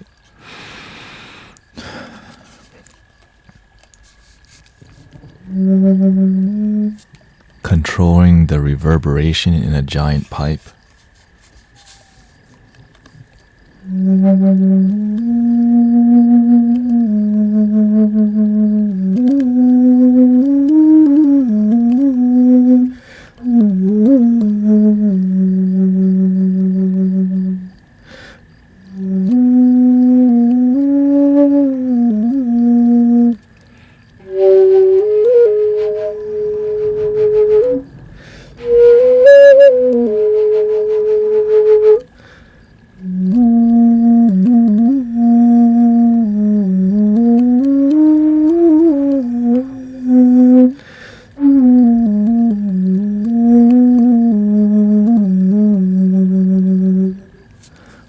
I always wonder what it feels like to play it versus to hear someone play. So whenever I'm playing, music just comes out. I get out of the way of thinking and feel like if I'm playing the flute and I'm not feeling it, bugs me. And there's a lot of variables involved in playing from the heart because you have to make sure that you're not tired. You have to make sure you're grounded. You have to make sure you're in an environment that supports the sacred sounds. And that's why it's peaceful in here, because I'm not trying to fight anybody. Allowing the sounds to feel respected and nurtured, which is just called love at the end of the day. That's why I love what I'm doing, because it makes me happy.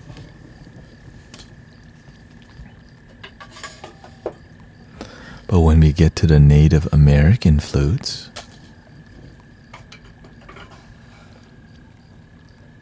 such a different dimension. Let's start with like for example, this is a Native American flute, but made in Peru, indigenous flute.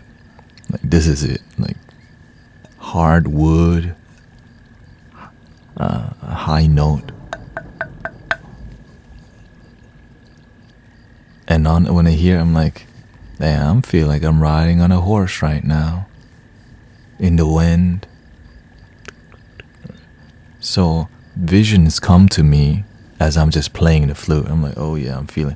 I see the incense from the sage. I see the shaman and the medicine men and women doing the healing work. I'm like, oh. Literally, when I'm playing, a vision starts to come, and I just follow the guidance of the spirit and the ancestors. Because why? All is one, is love. And love come in all flavor.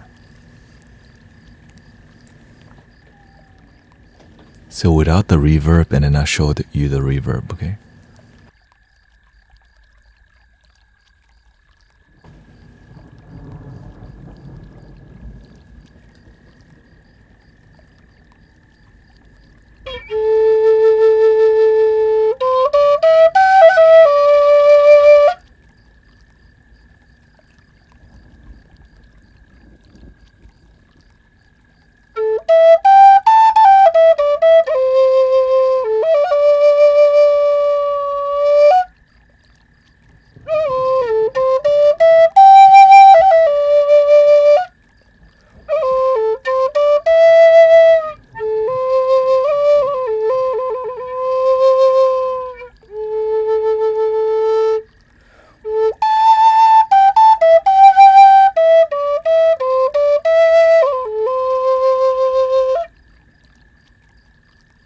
With the reverb.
With background.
Okay.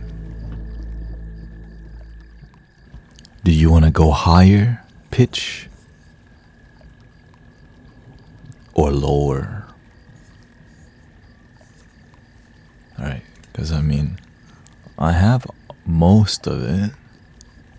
Okay, we got 3 lower. Okay, lower. Okay, we're going low. How low can you go?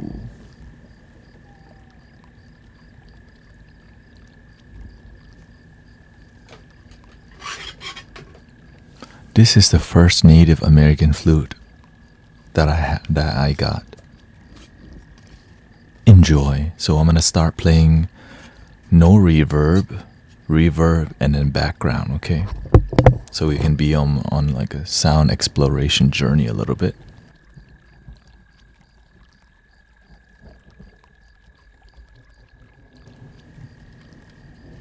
And yes, this is 3D printed.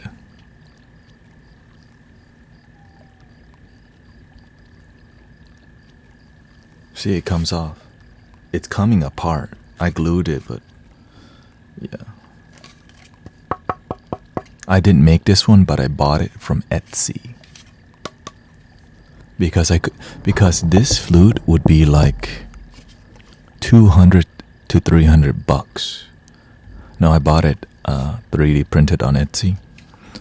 So instead, this is around $100, and that's why I got it. Because why $200? I mean, I'm trying to get some groceries, you know. Enjoy.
Now with reverb.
It's a very emotional ride for me personally. It's not, I can't just play it with no emotion. It's like why the heck am I even playing it? So that's why you see me move around a lot, because I'm giving my body, I'm letting the spirit flow through and the music comes out. So even like when you see Yo-Yo Ma play the cello, why the heck is he moving around the cello that much? Because you're letting this creative force move you and flow with you.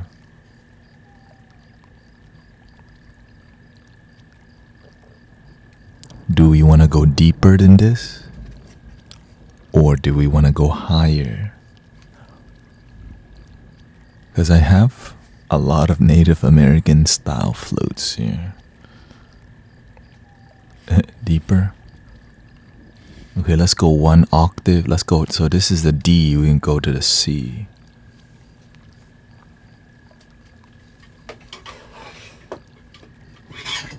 So it's the same flute, but lower key. And this one is dope. I mean,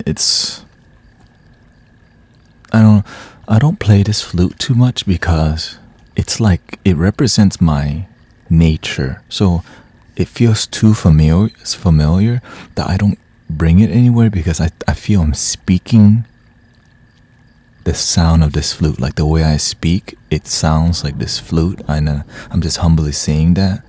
Now, every time I play, I love it, but I don't pick it up very much because I feel it's like I resonate with this a lot in the Native American flute realm.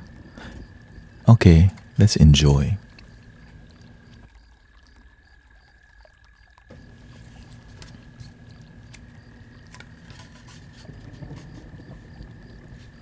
So I'll start with no reverb, and background, okay?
So I'm essentially playing two flutes because there's two blowing hole right here and you can control.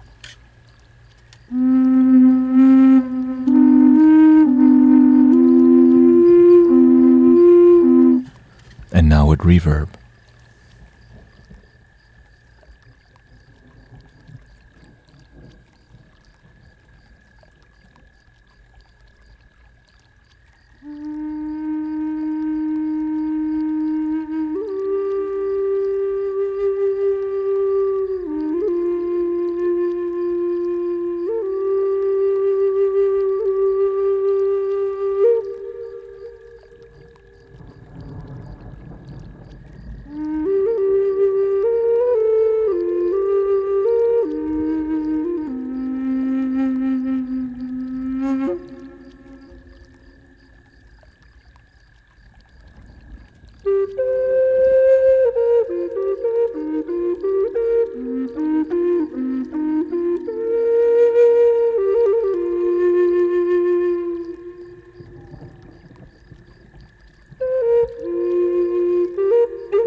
do you think?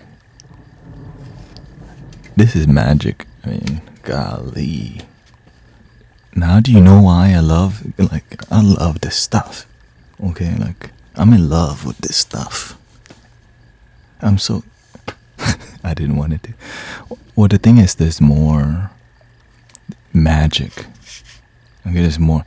So we can even... So this is a C. Thank you for all the blessings, by the way. I'm grateful. Thank you for helping reach 100,000 likes. I've been streaming for so long today. How long? 4 hours and 53 minutes I've been on. And eventually I'll have to get off for a while. Because why? I mean, 5-hour stream. But the main part is that I want to be here. Do you want to go deeper, or do you want to switch to a triple drone? I don't know what you were trying to say to me earlier, but at least I cut off more of the desire.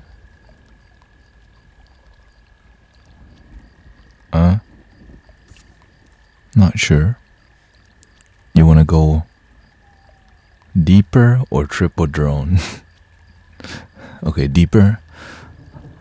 This is the only flute that my master touched. Okay. Looks like everybody want a deeper. Because when your master want to bless you, you don't ask. He just kind of randomly like that. So when he was doing healing work, he grabbed one of my flutes and told me to play. I was like, oh, this is random. And so it's been blessed.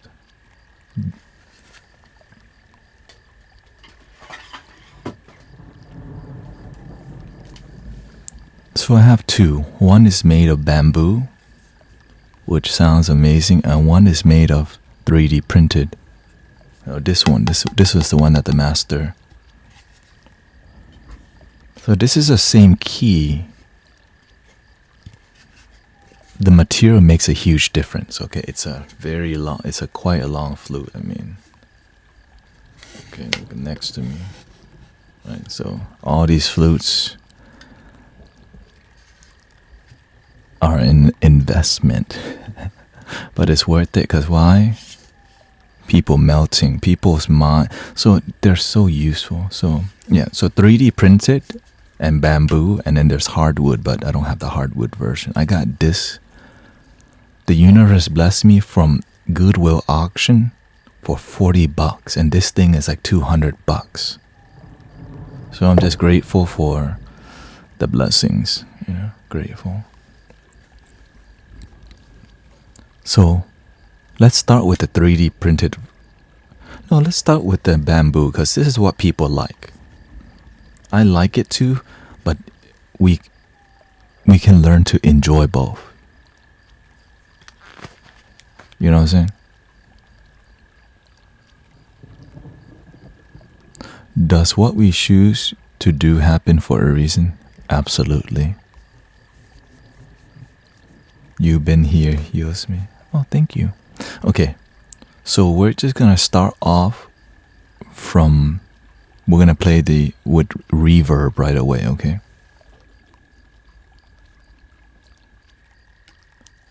Bamboo.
Now the 3D printed flute, half the price. Or more. Actually, it's more than half the price.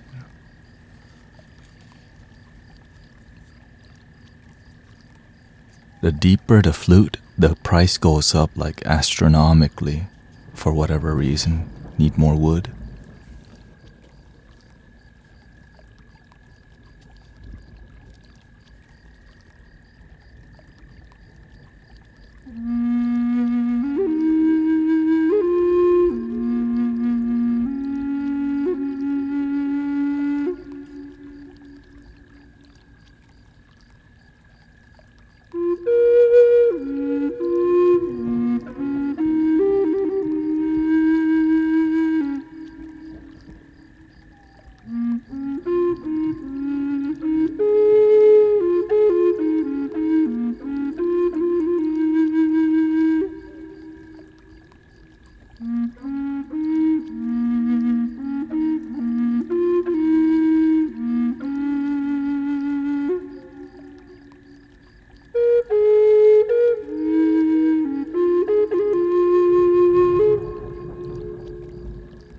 Y'all wanna do background sound now?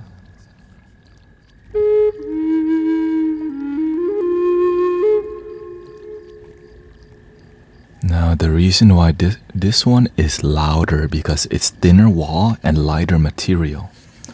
This one is thicker wall, heavier material, so the loudness is, this is a lot softer, but you can hear the flow into the bamboo is more. Right. Versus.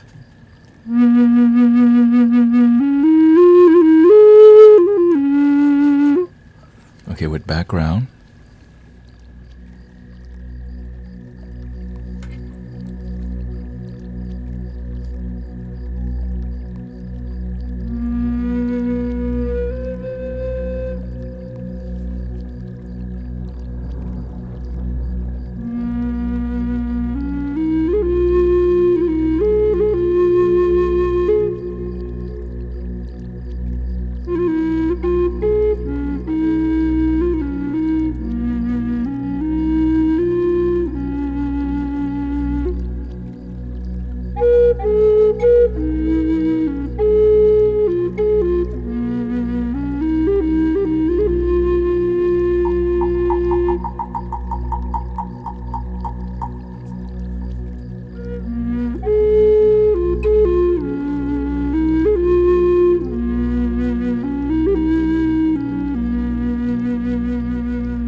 So this flute, this key is really good for soothing people's aching heart. Like when you just don't know, like when you want to lose faith. Thank you, Stacy. Like when you're sad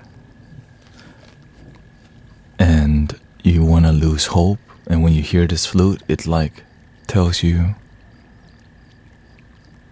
everything's gonna be okay. Without having to say that.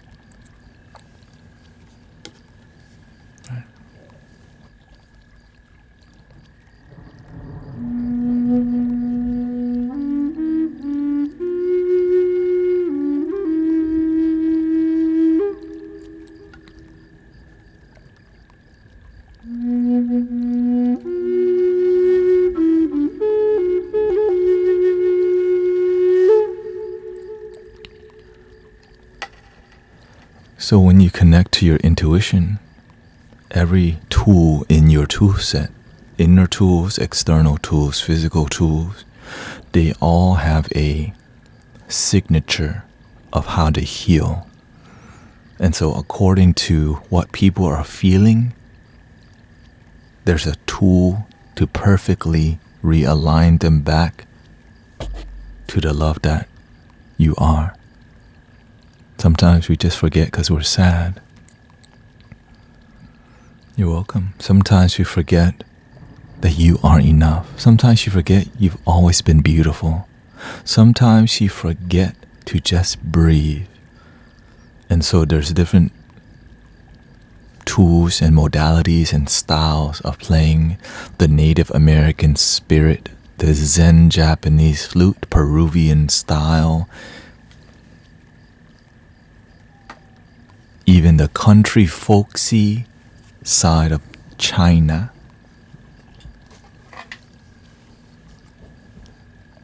Right? Even this has a reason, very nostalgic.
So this is a cheaper Helusi. It does have the drone note, but doesn't sound very pleasing, which sounds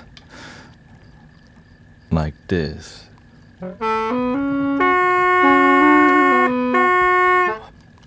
And that's why I don't play it. Y'all really want to... Okay, I'll make it work. It sounds like you're having a good time and like a taxi in a hurry is driving through the park.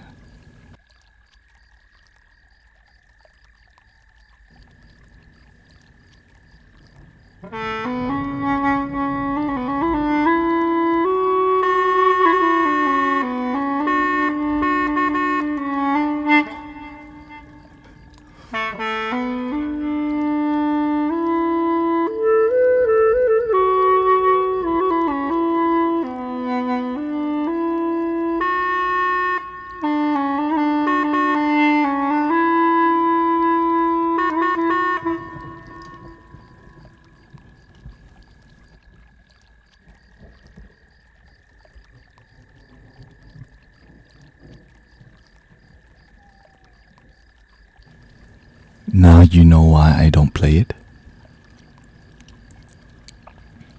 Because this is plastic. The real version, this is made of gourd that I don't have. Yeah. Yes, the thunder is not so much. Okay. So, not the most yeah, exactly. So y'all didn't even know, but somebody knew the Helusi can do drones, but this one is a cheaper version that doesn't really. I mean, does that count?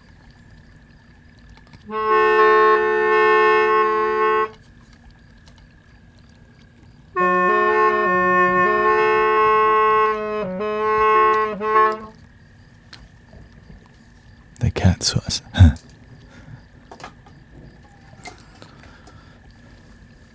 So whenever people come, I think that one of the most peaceful flutes that we have is the Egyptian one here, because it's so, the bamboo that's used here. Can you get it tuned? Not really, because it's plastic. My sis. Right. So whenever the energy gets really noisy and people need to feel more like an angelic vibe, this brings a lot of angelic vibes. And I notice myself coming to this flute a lot.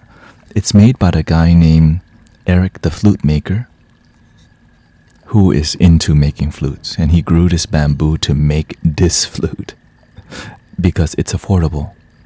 Okay. We love peaceful. It's too much, yeah. So this is actually bamboo.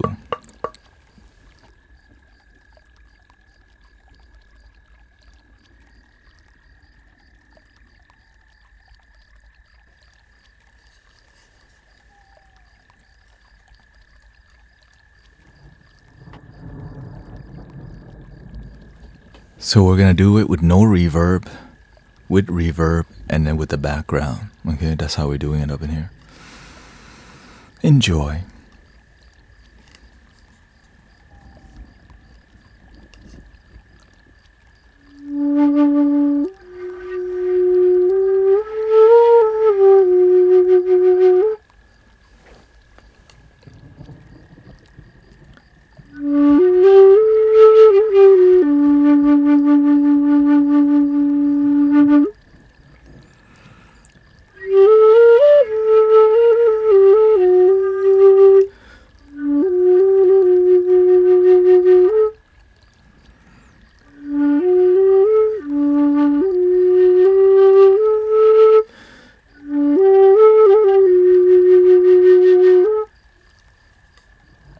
With reverb.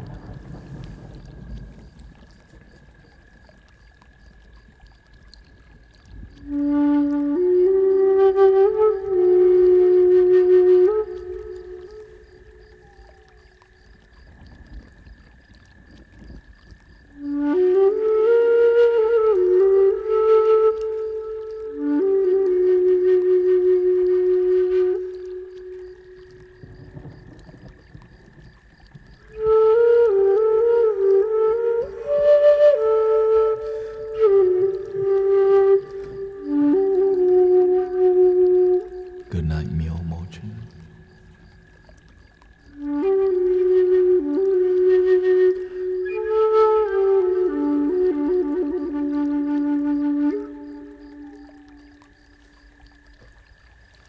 This flute only has 5 holes, 4 in the front, and the back hole is actually all the way up here, which is not really like a lot of the Middle Eastern flute has the hole up here. Okay.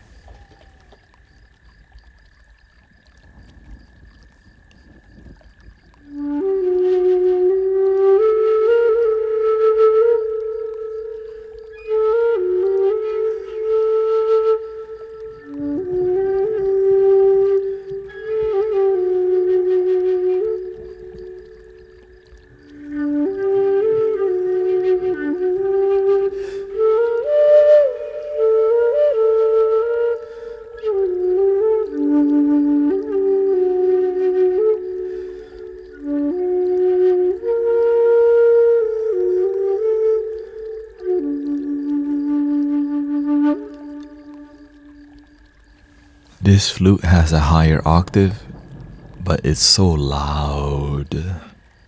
So I'm going to lower the mic volume for you and play the higher octave for you.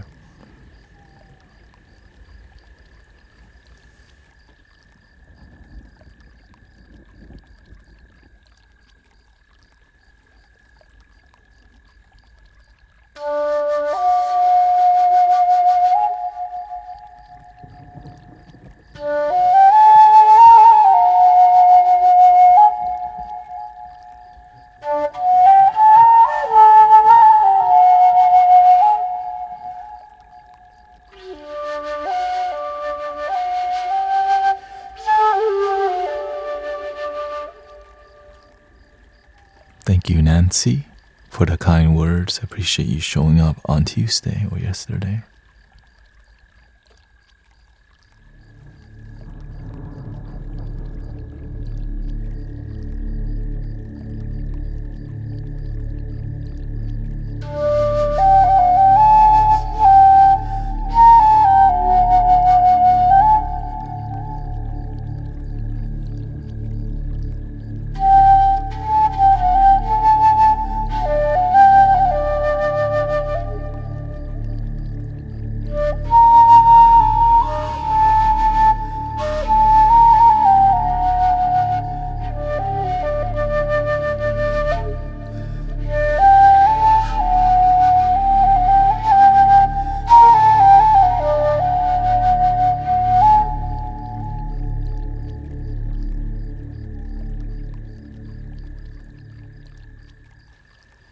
And that's why I don't play the higher octaves, because from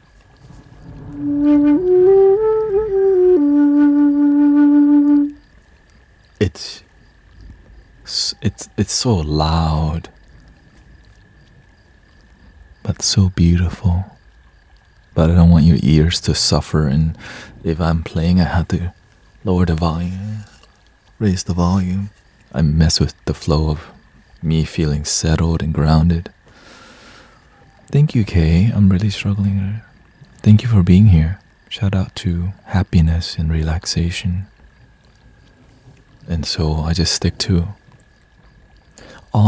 most of these flutes can go in a higher octave. It's just not pleasant if we're relaxing, especially trying to go to sleep at night and you hear. But now if you're doing for example,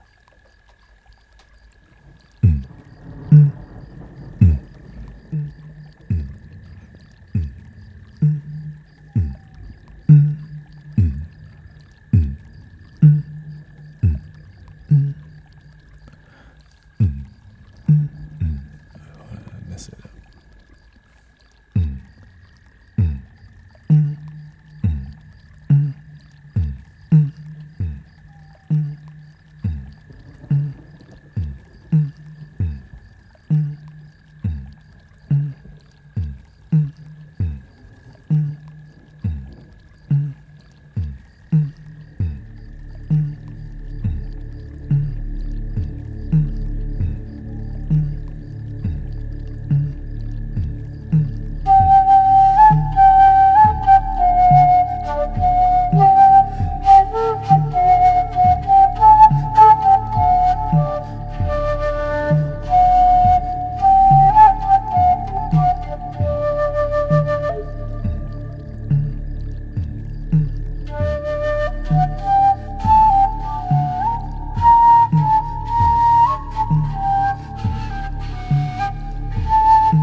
You see how that's a lot different? But if we had a whole band, somebody drumming, doing the shakers, but of course, yeah.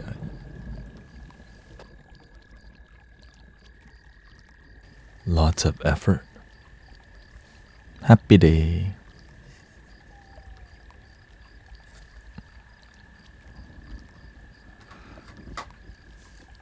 And so the maker of this flute, Eric the flute maker, calls this the Jesus flute. Because he says it feels like you're in the desert with Jesus. That's what he says. And I hear it, like I understand, like, why does he say that? So when I'm playing,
powerful. I almost cried right there. Dang it, gotta hold it in real quick. I'm trying to play the flute. Like, well, because I feel it, whenever I'm playing this, it's like, damn, keep playing. You have to learn to center yourself, because the love that I feel when I'm playing, if I don't keep it centered, I'll just cry the whole time. Honestly. But because you have a duty.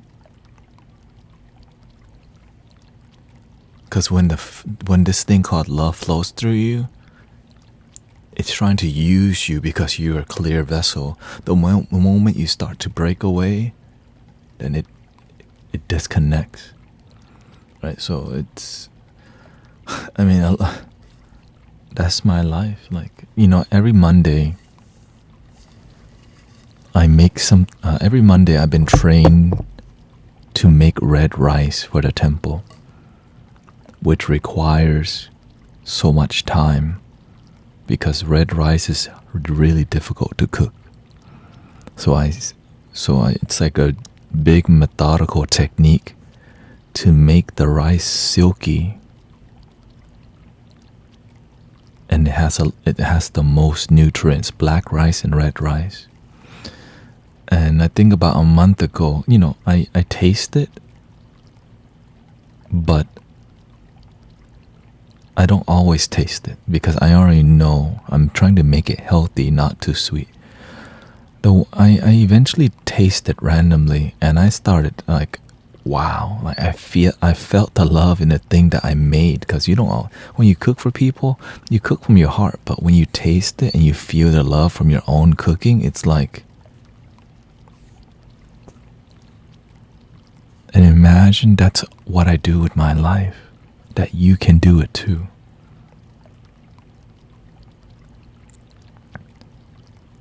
Right? Yeah, so there's cinnamon. Right, so I'm because I make red rice every day for like 3 years already. But I'm not here to routinely make red rice. I want to make the red rice as silky, soft, fluffy, and healing because of the nutrients, and it's good for people's gut health. But you gotta add some sugar, but not too much, and the texture. And it takes 2 days to cook it because I had to soak it overnight for the rice to fluff and open through slow heat, which required me to find a way to cook it overnight slowly. So I put boiling hot water and the red rice inside of an igloo so that it can just slow cook, and eventually it fluffs. But 2 hours in, I had to stir. So there's just a method. And so I realized people started donating more red rice for a reason, because it's good, right? So whenever you do good work, people want to keep investing you, because when they intuitively feel connected to what you do. That's why I never ask you for anything. That's why I don't do private readings. There's no private one-on-ones. If you feel something, you naturally invest because you believe in it. So when you do a good job, people believe in you, and you just keep serving. And that's why I love doing what I love my life, because when you do a good job, the universe naturally helps you. When you don't do a good job, why would your restaurant stay open? But when you do a great job, people talk about your restaurant. People give you a good review, and so does the universe. And so when I'm online, I don't ask for anything, because if you do a good job, the online thing will naturally work for you, for me. If you're meant to be a Reiki healer, it's gonna find a way to work for you. If you are a sound healer, right? This is why, again, everything that we do in the Mystic Village is all donation based. Why? When you do a good job and people feel something, they will naturally invest in you. And over time, you have the most genuine and authentic people around you who's not there because they paid for it. They're there because they feel connected. And sometimes they can't afford to pay, and they can still be there because they don't need to pay. That's why I love what we're doing. Because you don't have to, right? And some people, you got to pay $50 to go to the event. Who's going to help the people who can't pay? I do. Because there's a lot of paid sound healing, paid Reiki, paid card readings. But when your thing is just help people, the universe like, wait. Oh, somebody practicing purity. It's been a while. But it's not easy, because I initially wanted to make money too doing spiritual stuff.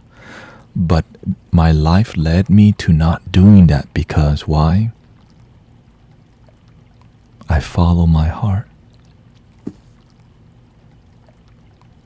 And maybe you can too.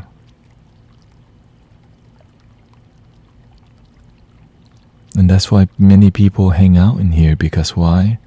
I'm not looking for your money. I'm just grateful for happiness, because I used to be super miserable and stressed and really guilt trip myself and just lonely. At least, thank you, Hope Baby Glow, Melissa.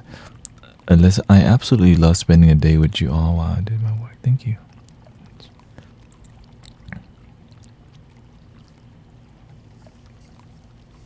I think this is a good. Your streams always make me feel good when I come. Thank you, and Nasha.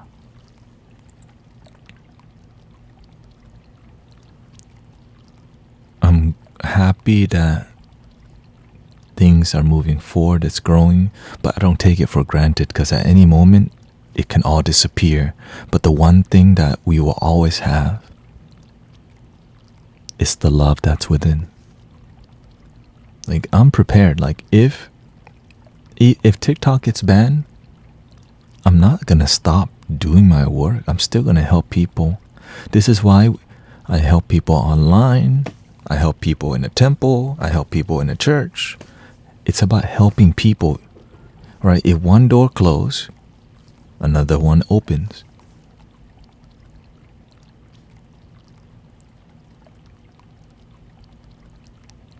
Just keep moving forward and believe. So I'm just grateful for your time, for your presence. Thank you for, this is the first time. We reached 200,000 likes. Dang. The first time. I don't think I've ever gotten 200,000.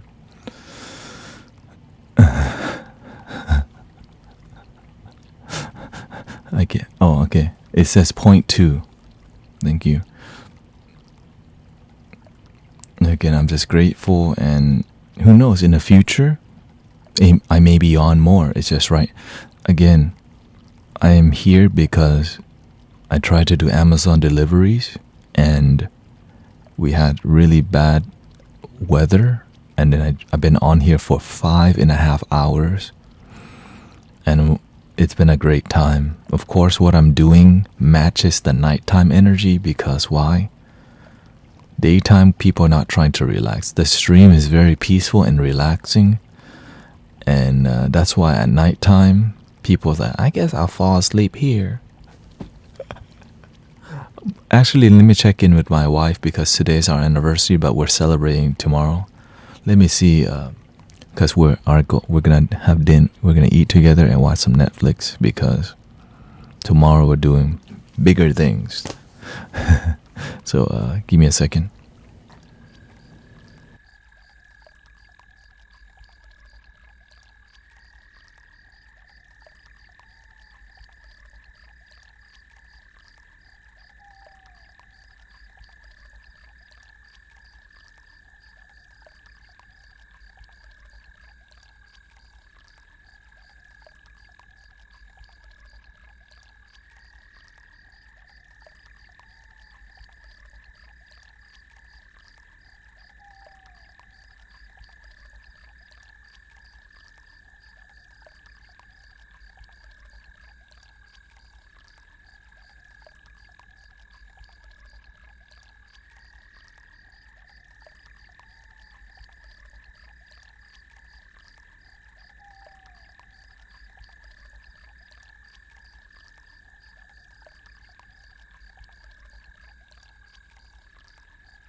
Two years. Okay, I'm gonna get off, and then if I have time, I'll get back on. So thank you for your love, support, and again, keep believing in your dreams. And if you need support, thank you, Kalesi. Thank you. If you need support, there's so many amazing people in this stream and many other streams. So find your tribe, find your network, find a place where you can open your heart and feel connection, because I can't be the only one doing this. Okay, I can't be the only, like, there are people there, and if they're not, like, help me, damn it, help us, help humanity. You know what I mean? Like I'm here I've been sharing with you I tell you the details of what I'm doing, so that maybe you can, like, try it. You know what I'm saying? help people. Don't think about making money from them. If they donate, great. If they don't donate, great. And make your money. Keep God and money. Keep it separate, because if you start mixing God with money, then oftentimes it corrupts it. And love your damn self. Thank you very much, and I will see you whenever I see you. And thank you for all the blessings. If you can't show your face, wear a mask. Like here, you know what I'm saying? Like,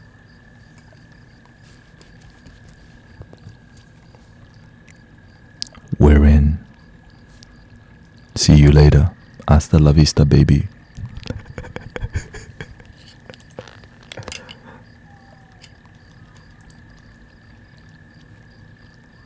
Thank you, everybody. Thank you, Muso Patty.